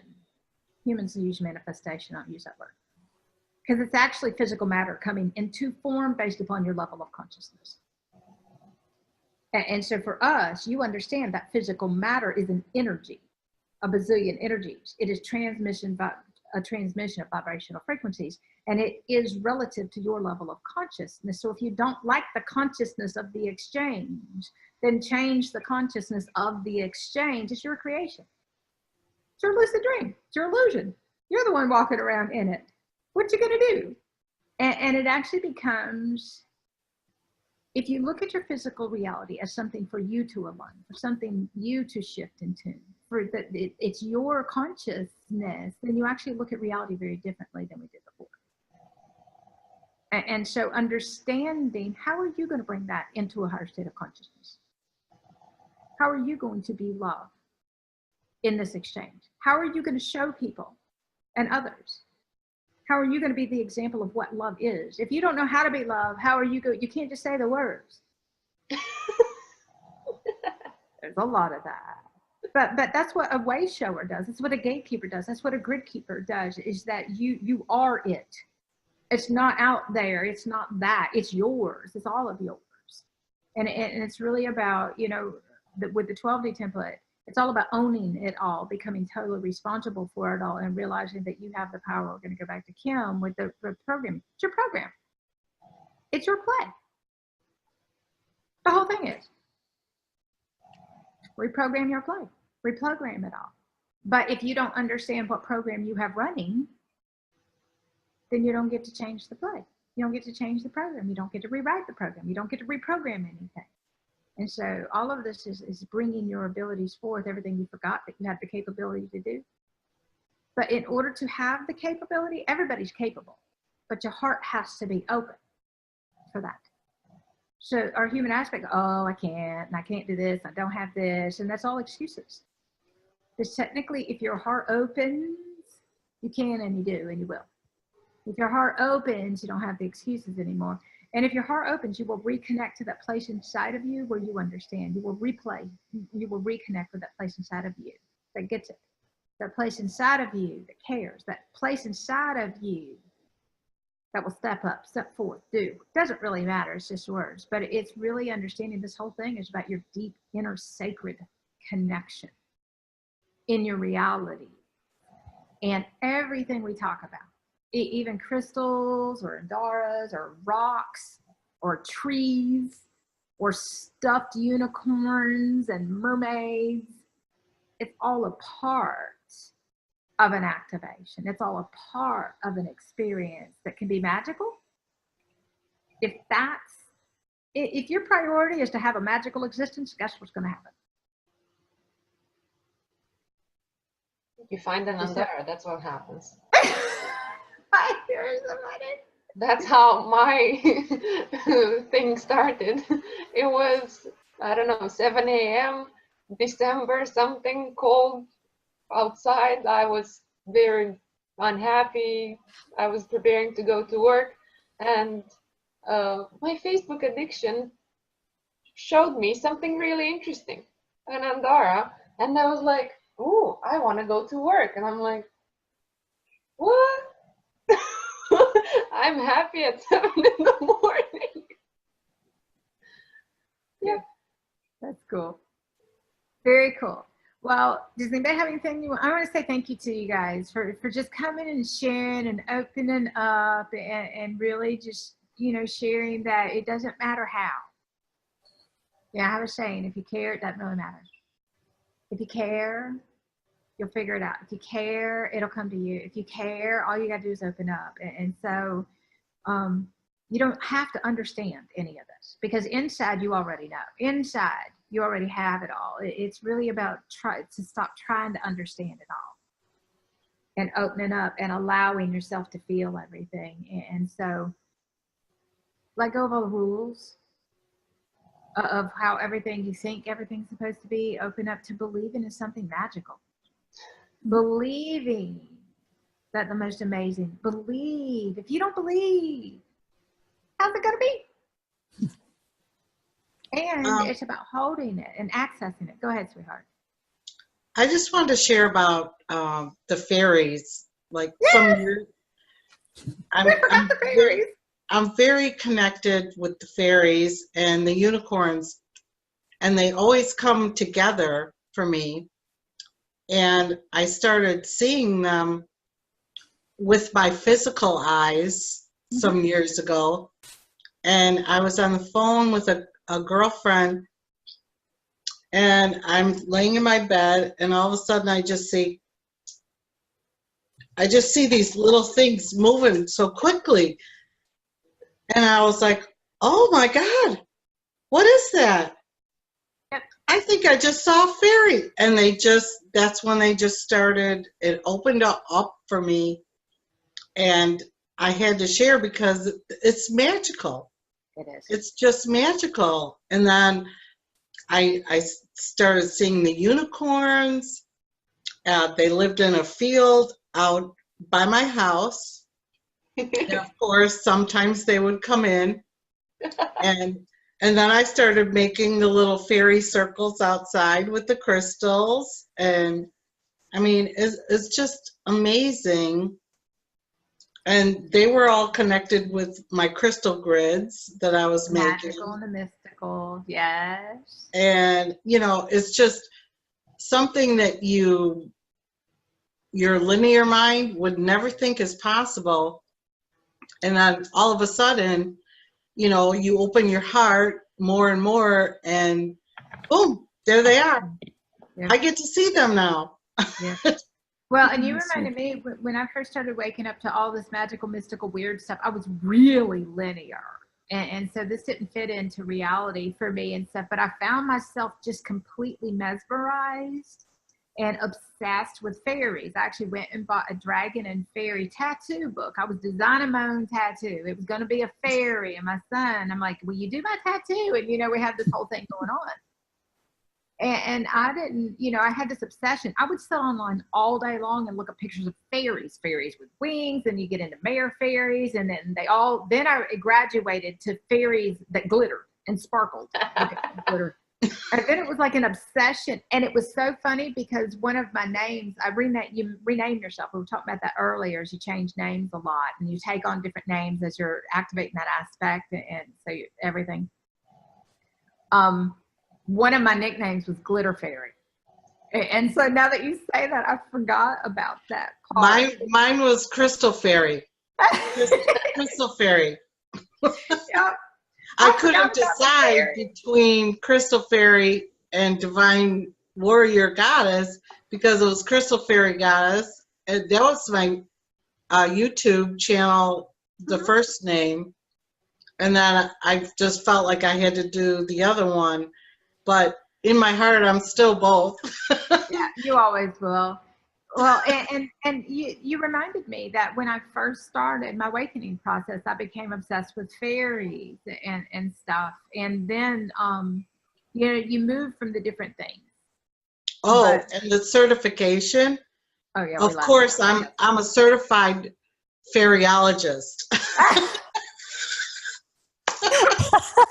All right, so we have to talk about that for a moment, just because that's hilarious. Fairyologist. Did I give you that certificate? I'm laughing. No. I know. We had this conversation yesterday. So here's the thing about certificates. And so the linear mind seeks a certificate because it basically gives us the courage, or we have this piece of paper in our hand going, oh, I'm certified. And all of a sudden that makes a difference. Yeah. But a lot of us on a linear, what'll bring us into some of this is we're seeking certificates, and we'll take the classes and all that kind of stuff. Eventually you start to realize the certificate's a bunch of paper and it doesn't really matter anymore. No. And so we were laughing because I stopped doing, in the beginning I did certificates because I understood that that's what the human aspect was seeking. Right. And people would actually pay for a class if it had a certificate. But if it didn't have a certificate, for some reason, it was unworthy. And so you have this whole game plan that goes on. And so we started laughing yesterday because at one point I had a girl here with me and we were talking one day and I'm like, you know what? Because once you ascend, you become an ascended master, but it's not an ego ascended master. It's an ascended state of consciousness where you're mastering your reality through love. It's not a title. It's a reminding each other of who we are. We are this. It's a being. It's not an ego thing. You don't walk around going, I'm going to send a master. That's all ego. Nobody cares. You know, it took me 1.5 years to get to the point where I could even say the words because I was so worried about coming from my ego and being misperceived. And then one day my universe is like, you have to say it because you can't empower somebody else if you can't even say the words. I'm like, oh, that's how that works. But we started laughing because it was like, you know, we'll just give a certificate out for those and we will certify them as masters and it will be their master's degree for what they already are. Yeah. So our certificates were going to be as a master's degree of being what you already are. We're not really teaching anything. All we're doing is assisting you with finding where it is through your own heart. And so it became comical of seeking a certificate because the linear human will go, I need a certificate, or this certificate validates who I am, or it says that I have more knowledge than somebody else, or I'm more important, and you get into this whole linear game when in essence it's a freaking piece of paper. Well, I think another purpose that they serve is they give you confidence. Well, and that's what I was going to say. They give us confidence. We have a piece of paper saying I'm worthy. Yeah. Yeah. But I had 19 Reiki certificates and didn't feel worthy. Okay. Until I don't care anymore and I'm all in. And then I didn't need the certificates anymore. They didn't mean anything to me. But I, you know, it was so funny because I became responsible for issuing the certificates and I'd look at my teacher and go, can I have another one? She's like, I don't care, Lisa, make yourself. I'm like, okay, I want another one. Make one up. I'm like, sure, I want to do the certificates because I want to do. I attended the class again. Can I have another one? For some reason, it mattered to me that I had 19 certificates for the same stupid course. Really? We have no. But yes, it does. It gives us confidence in basically trusting what we know. Because what we know doesn't conform to the old. What we know, on a human level, we seek validation. Mm-hmm. Where in essence, we don't need to be validated for what's pure. We don't need to be validated for what is love consciousness and what unity consciousness is. But on a human level, we are seeking that. And so it's really everybody. You know, you don't know how many people, and I did it in the beginning too, it is, you know, I'm going through this. Is anybody else going through this? Well, when 12 other people go, yes, I'm going, oh, good. Well, what does it, if you're going through it, it's yours. But you know, our human aspect, especially when you start going through the DNA rewrites, or, you know, I just got knocked. When I started writing, people were flat out. People are like, oh, thank God for saying that. We're all flat out too. Well, nobody would admit we're all laid flat out. Yeah, we are laid flat out. It's a part of the process. But because it doesn't fit into the human reality, we're questioning it. Well, is this normal? Is this right? Is this wrong? Am I supposed to be sleeping? Oh, and we have this whole thing that we have going on inside of this perception of how everything is supposed to be. Multidimensionality doesn't fit into any of that. None of it. None. It doesn't matter what you think this is going to be like. It's not going to be like it. You know, I had a guy years ago, and he had been working with me for like years. But when he went through his actual experience, he's like, Lisa, I could not have understood. All these years of working with you, I didn't get it. My experience was nothing that I could have perceived. There's no comprehension level until you actually go through it, which is why it's so important to be really present within the experience and really trust and listen, you know, establish that universal connection, that inner connection, that deep sacred connection inside of you, and trust that no matter what. And I tell everybody, it's not that you can't trust that, it's that you can't trust yourself. Mm-hmm. Right. On an ego level, you can't be trusted. Your universe, your higher self is looking out for you. It's trying to make things easy for you. It's your ego that keeps getting in the way. Mm-hmm. And so it's you that says, oh, I don't know if I can do what's honorable and respectful. And I need to do it the old way because it's safe, you know? And so you have all this stuff that goes on. So it's really important in understanding that if we just get out of the way, get out of the way, get out of the way, open your heart, get out of your own way. It's really important, and that's a part of what all of this stuff does. This whole thing is about getting every person's heart wide open all of the way, all the way, to where everybody comes from is that purest, most beautiful and magnificent. And it's a deeply sacred and respectful, it's respect. It's respect for yourself. It's respect for each other. It's caring on a deeper level that we don't have access to until we actually find that place inside of ourselves. To love ourselves completely, to respect ourselves completely, and how we show up in our lives each day, and how we contribute, and how we share, and how much we care about each other. That's where our respect comes from. And so it's really understanding that everything that we're talking about today is just bringing everybody back into their highest states of consciousness that everybody fell from, everybody disconnected from, everybody forgot. It doesn't matter what word we use. We either live from this place, fully, deeply connected, or we don't. The question is, how do you get there? How do you open that all up? How do you let go of all the belief systems and the mentalities and the limits and the conditionings and the programming, and learn how to reprogram yourself? Like a crystal. Like a crystal. Exactly. Talking about crystal, may I ask you something? Yes, ma'am. Yeah.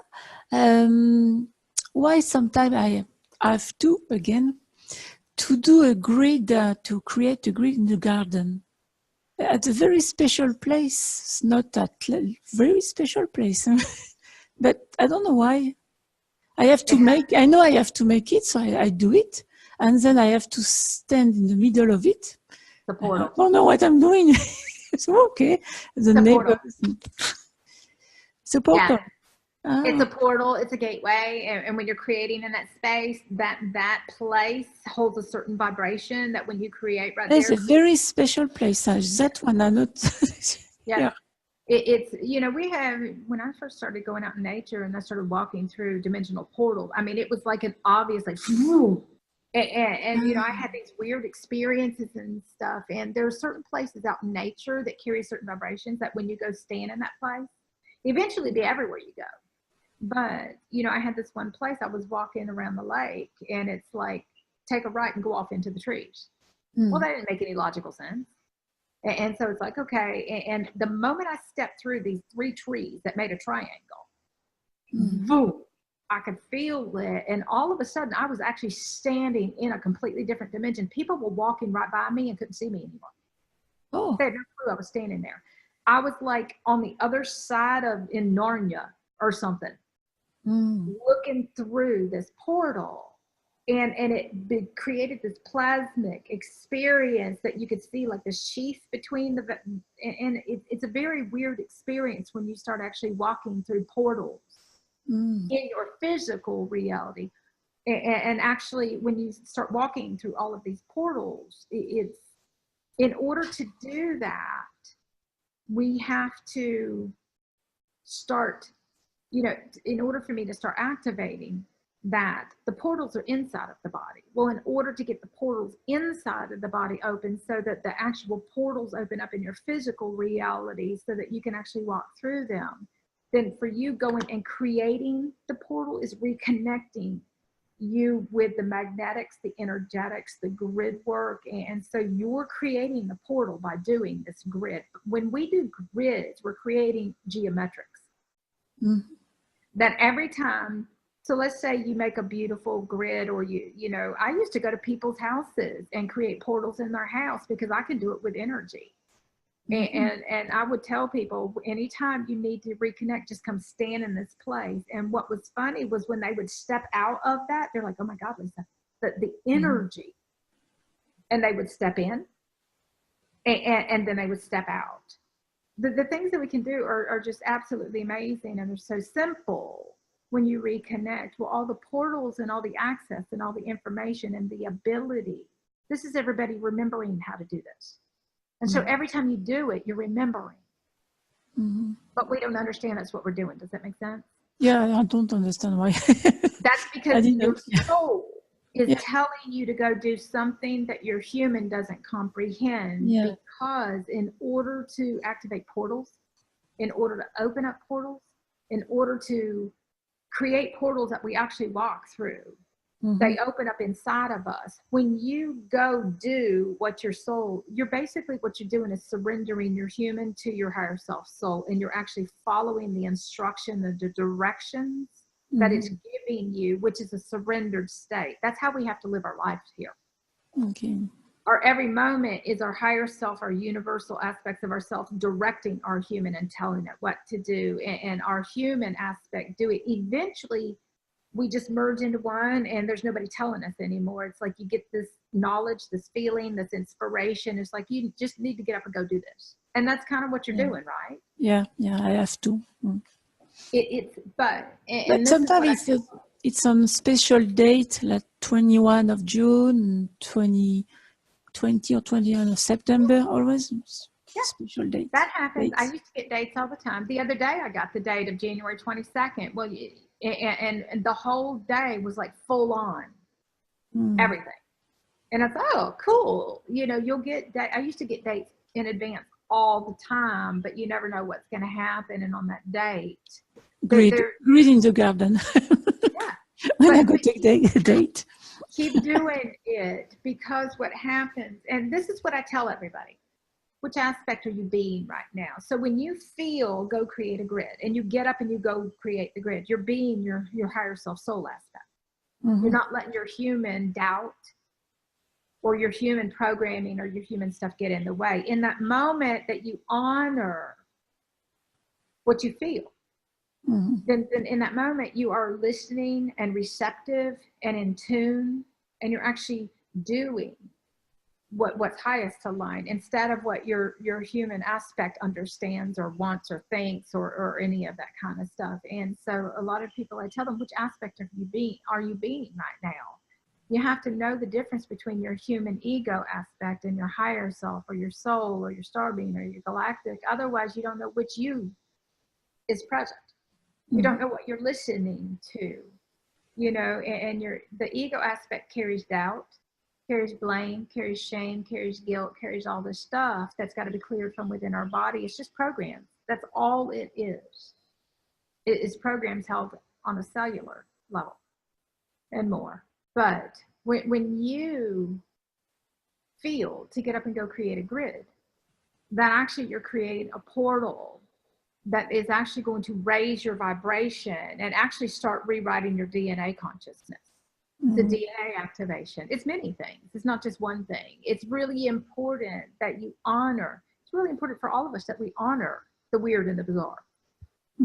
Multidimensionality is weird and bizarre at first. Now, I will tell you this, after you live as a multidimensional, you'll look at everything else, go, well, they're weird and bizarre. And you'll be talking about the human ego. They're weird and bizarre. All of a sudden, your whole reality changed, and we're not weird and bizarre anymore. We're normal. I know, it flips. All of a sudden, everything you used to judge, you become it, and then you look at the limits and the conditions and the lack and the programming and all the stuff, and you're mind blown. And you're going, oh, that's not real. That's not reality. And so our whole reality, but what happens is it's called transitioning. You transition from one reality to the next. You transition from old earth to new earth realities. Your new earth realities are more magical and amazing, but they're not bound by linear constructs and perceptions anymore. And what happens is your reality inside changes. And what's real for you constantly changes too. And so today, in this moment, you might look at something and go, yeah, that's my reality. In the next minute, not even a word, minute. In the next moment, you might have this awareness going, wait a minute, that's not aligned. In one split second, you go, that's not my reality anymore. What we don't understand on a consciousness level is that your reality is going to change in every nanosecond. Because what's aligned on a soul level dictates your reality. Not what you thought reality was. Reality is no longer going to be any of that old stuff anymore. Reality is going to be what you bring forth from within you, what's aligned through purity and through love. That's what reality. My reality, everything in my life is aligned through love. Everything in my life is this. When something comes into my reality isn't this, then I have to decide. And so to understand, our reality is going to change constantly. When you understand reality is your perception, reality is what you believe, reality is what you feed your energy into, reality is what you create.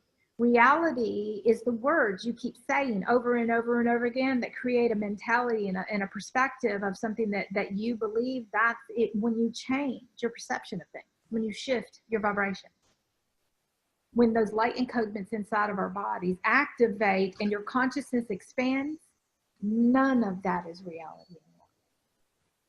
It's a whole new earth. Is a whole new reality that looks nothing like the old reality, which scares the human aspect to death. It's supposed to. So that, Nathalie, the long answer to the short question to the long answer, or whatever the case may be. Y'all know me. You ask something, it's going all the way around the world, and then it'll come back around again. And because this is a geometric quantum reality, we don't live in linear anything. It's all vibrational.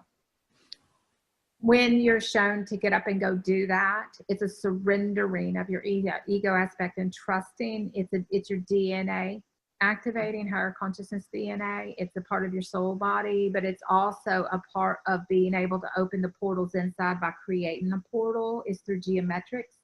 It's through energetics. It's through everything that we don't linearly comprehend or understand at the time. And it's through the experience. We actually have to have an experience. And so by you doing this, you're creating the experience. Notice what happens once you do it and you stand in that, the energy and the way you feel. That's an activation of a higher state of consciousness. That's an opening of portals to higher dimensional realms.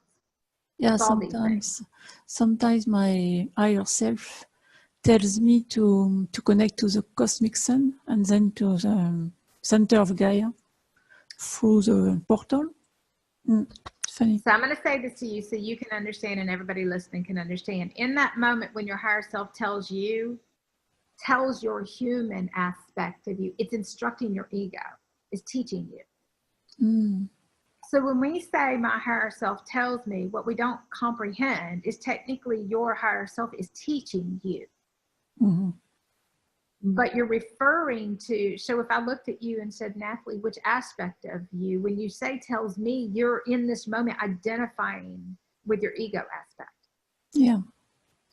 But it's important to understand this, Mm-hmm. because your ego isn't who you are. Your higher self is who you are. Mm. But in order to become your higher self, your higher self has to teach your ego.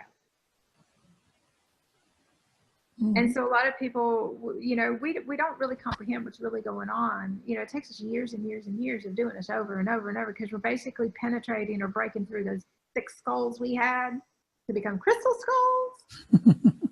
and here, but it's what happens is in that moment, you're surrendering your ego to your higher self, and it's teaching you how to have a vibrational, energetic experience that isn't linear. Opening portals isn't a linear thing. It's all vibrational, and with your energy and your heart wide open and you fully surrendered and in tune through a level of consciousness. So it's actually bringing you into a different level of consciousness. Does that make sense? Yeah. Okay. You know, and I'll share this just because one day we were driving down the road and all of a sudden my heart went, boom. And so we talk about the gateways and stargates and all that kind of stuff. Well, your heart is a stargate. And so when your heart opens, you go, oh, portal's just opened. And, you know, like the other day, I'm running around, I'm going, oh, rainbow frequency just started. There's going to be a rainbow. And it took 2 hours. I'm like, come on, rainbow. You know, 2 hours. Come on, rainbow. And I'm on Facebook. I'm like, I'll post it for you when it appears. Took 2 hours, but there it is. You know, I can hear, they kicked in just a little while away, by the way. You can hear all the frequencies and everything. But in order for us to tune in through our consciousness, we have to let go of all the linear ways. And so it's a full-on experience. But, rainbow frequencies, all these different frequencies and different levels of consciousnesses, if you will, they activate inside of us, and they activate while we're doing those weird and bizarre things that don't make linear logical sense. And so it's a part of the process for all of us to learn to listen and take guidance. And the way I used to describe it is that our masculine energy, you know how we used to say, well, men don't like to ask for directions. And this isn't about male or female, but I have to use this for an example right now. Men don't like to ask for directions. The women will be going, oh, stop and ask for directions. Men go, no, I'm not asking for directions. You know, it's the same thing with your ego as your masculine energy. It doesn't like to take directions. Whereas your higher self is sitting here trying to give you instructions, and your ego is going, no, I don't want to be told what to do. I want it my way. This is the exact same. When I started understanding the reason we channel is to open up to instructions and directions, because we won't listen any other way. And it's just a part of accessing your higher states of consciousness to become that higher state of consciousness while your DNA rewrites itself. And DNA is breaking down the linear constructs. That's why, you know, when you go to sleep, your body is moving from a linear to a nonlinear state of consciousness. When your body's laying down and you're weak, when photonic light, which actually feels like a really heavy drug, which actually kicks in the lucid dreaming stuff and all this other things. I told you I wasn't going to teach. Okay, hold on. I know I did it again, didn't I? Okay, so anyway. I have to catch myself. It's my natural way. I have to start breaking myself, you know, and okay. The whole process of moving from a linear to a nonlinear existence is learning to let go of the mentality of what reality was. The fifth dimension, you get here by walking through portals, literally. But the portals of your heart opening up, crossing the rainbow bridge, at first everything's metaphoric, and then it becomes an actual experience, and you're living metaphors. And so when we're doing these things, I'm going to stick my tongue at Lola. I just wanted to share something. Go ahead. I moved back home, and some time after, somebody told me they're building a new bridge that has been in project for years, but now they're just starting it. When I moved back, I'm like, that's an interesting metaphor. Yep, building a bridge. Yeah. We live metaphors for a long time. You go look up the spiritual meaning of everything, and we move out of being spiritual into consciousness. They are different things, but we have to go through one process to activate the other part of the process and stuff for a lot of us. So it's really about getting out of the judgment about the whole thing. And so Nathalie and anybody, all of this is about a completely different existence that's energetic. New Earth is an energetic existence that becomes physically real based upon the energy we hold. So in order to activate that energy and hold that energy, and then so like the entire New Earth experience is energetic. It's about the energy. It's a quantum existence where you study and you see the energy of everything. Opening portals is an energetic thing. It's not a linear thing. But your heart has to be wide open and your whole body's got to be involved in the process. You don't get to have a New Earth reality without a full-on experience that doesn't have anything to do with the linear constructs of anything at all. And so now I'm going to flip this on Nathalie. When you ask me, what is this? If I say to you, close your eyes for a minute, and tune in with your consciousness, tune in with all of you. You tell me. Close your eyes. And keep your eyes open and do this part. Feel. It's going to be a very simple, and it's not, the head complicates the whole thing.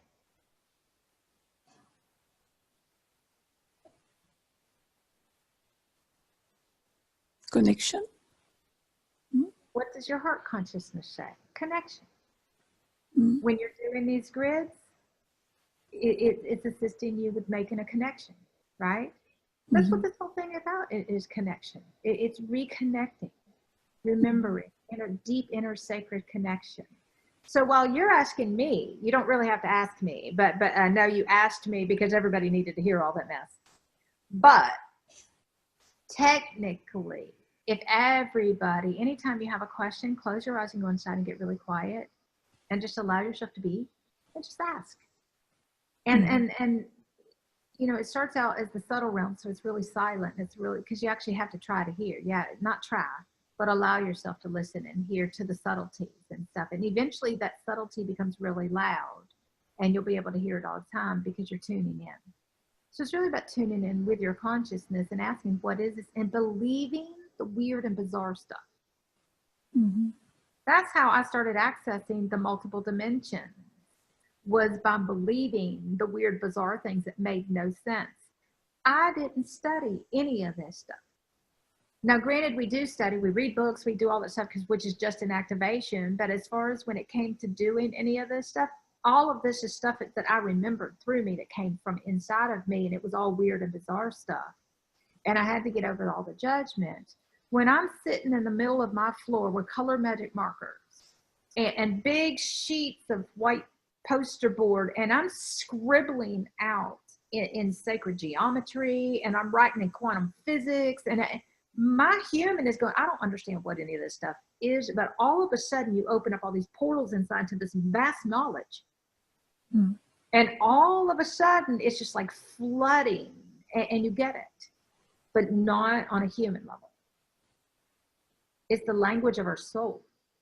It's the language of our higher selves. It's the language of our galactic and all these other aspects of ourselves coming through us. And so opening up, and it's all done, at first it's done through just opening portals. And by you creating an external portal, the inner portal is activated. That's why the external is so important for some people, is the external is necessary, because the more linear we are, the more we actually need a physical experience to get it. And so after a while, you go, oh, I don't need to go I can just sit here and open a portal up inside. But it's the practice of doing it to where you understand the feeling. And so when you're standing in the portal and it's that feeling and that energy, you go, oh, okay, that connection again. So tomorrow you might be sitting on the toilet and go, I think I'm going to open a portal right here on my toilet. And you'd be like, believe me, the dimensional shifts we have when we're in the bathroom, it'd be like everything. It becomes quite comical and stuff like that. So the only reason I'm saying that to you, Natalie, is that the whole experience of transitioning from 3D to 5D. And then we go so far beyond. 5D is the beginning for everybody. 5D is where we rebirth ourselves into as an innocent child, and then we have to learn everything all over again, literally in every capacity. And our body, it's the light body takes over, and it now runs your life. Literally. Ask anybody here what happens when your light body kicks in. Your whole world, everything goes. You're like, oh, I'm going to bed. Right now. When your light body says, I want this food. Oh, yes. Peanuts butter. Oh, my God. Yeah, and every phase of the light body has a different food. And so I've been living on. My body tells me what it needs. And then you'll understand it later. Because this isn't linear logical. With activation of pineal gland, it became dark chocolate. You know, there's different foods that do different things. The last month and a half, my body says grilled cheese sandwiches, 24 hours a freaking day. I'm like, really? My body can't tolerate cheese. Well, guess what? It does. And now my body needs it for the phase that I'm in. When we got through a couple days ago, all of a sudden my body's like, you're done. Now it's fresh, live green, right? Not all I want's fresh, and it's like straight to the store. I need green, green, green, green, green. And your body will tell you what it needs for the process it's in. Yeah, it does. And it'll change 24 hours a day. It'll change one moment. And when cosmic rays kick in, whatever you eat, your body's going to reject. Yeah. Nausea.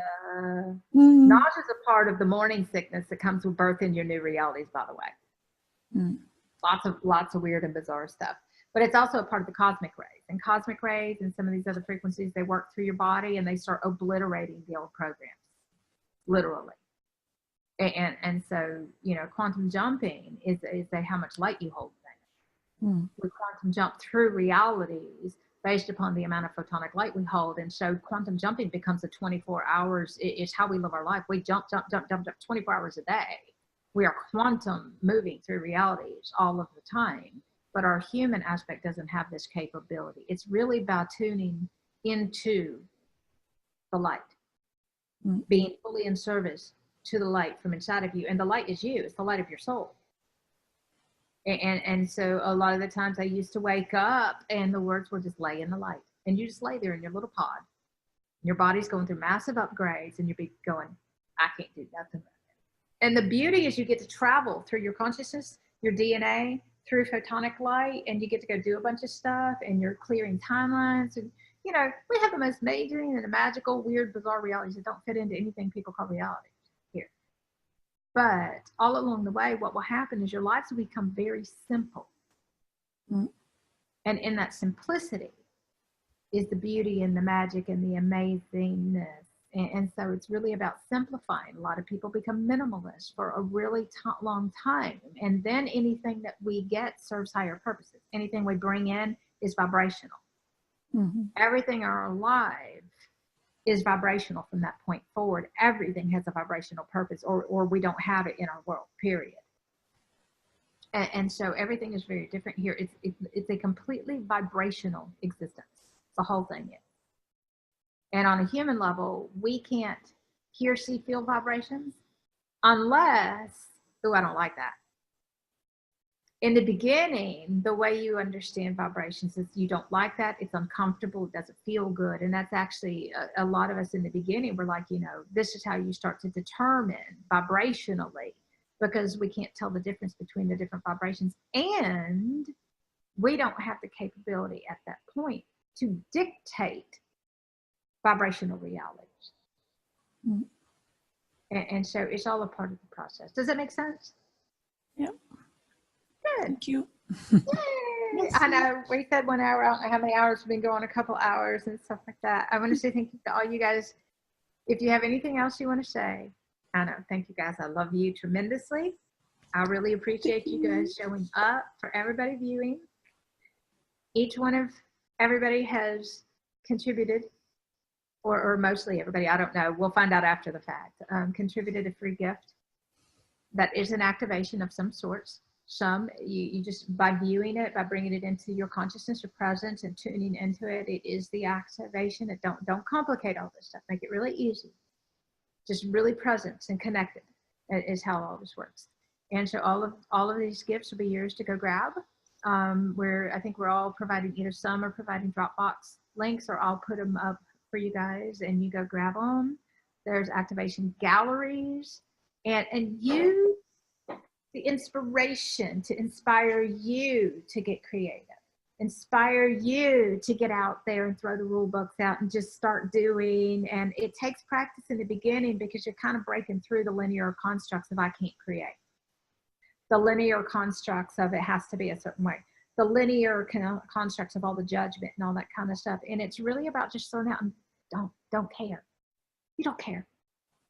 Just do what brings you joy. Just do what is fun. Just do what you love. And the beauty is, when you love it, other people will love it that resonate with that vibration, that frequency too. You're going, these things will inspire others. So when I started seeing all you guys and you're doing these beautiful things, and I'm like, oh, we have to share this with a lot of other people, because it's so awesome and it's so inspiring. The beauty was, none of us really comprehended the vastness and the difference of all of our stuff. And so when we started putting it all together, it turned into this completely beautiful, amazing. And I was blown away at how all the different, the energies and all that kind of stuff, and how different and how awesome everything was. How some was really simple, the elegance of some. Others brought in, nature, and stuff like that. And so it's really cool to see how vast and simple and easy when we just create. And so what we did was we brought together a compilation of creation. We brought together, and all of this, everything is an activation. Once we start opening up to all of this, activation of higher consciousness, activation of feeling, activation of reconnection, activation of all these things, activation of getting our heart open, if you'll allow yourself. So we'll have the website page set up. Everybody will be sharing, once we get all the videos and stuff, they'll be sharing them for everybody where they feel is appropriate. It'll be made available for everybody, and use it as an activation for those, the children, or have the gift of children. For those who have the gift of others in their lives that you enjoy doing this, make it a group event. You guys get together, create, inspire, get out in nature. It's really important. So, but most of all, play and have some fun. Really let go and just enjoy, and let go of all of the constructs of how anything needs to be. And don't get caught up in words, okay? Let go of all that stuff. When we speak, the words have messages. When we speak, the words have purpose. When we speak, they are to communicate vibration and energy and all that kind of stuff. It's not about the words. It's not what it's called. Doesn't matter. Move beyond all that stuff and just tune in to the way it makes you feel. And if it's not for you, that's okay. For somebody else, it might be. It's really about letting go of all the judgment. We all don't do this the same way at the same time, because it's vibrational. And while I might love one thing, somebody else goes, no, I don't care about that. I don't care. This is what inspires me. This is what opens my heart. The next day they wake up and go, oh, I'm full on this and I don't care about that anymore. And so you're going to move through all these different things constantly. Allow what you feel, the beauty, the interconnected, and just trust and listen. And it's about getting into divine flow and a divine connection and that sacred place, and really just tuning in energetically and living from that space. So thank you guys. I love you tremendously. I really, really appreciate you guys for joining and all of us doing this together. And we'll put it out. You guys have a blast, and we look forward to more amazing New Earth awesome everything together. We love you. Thank you. Love you. Bye bye. Thank you. Thank you guys.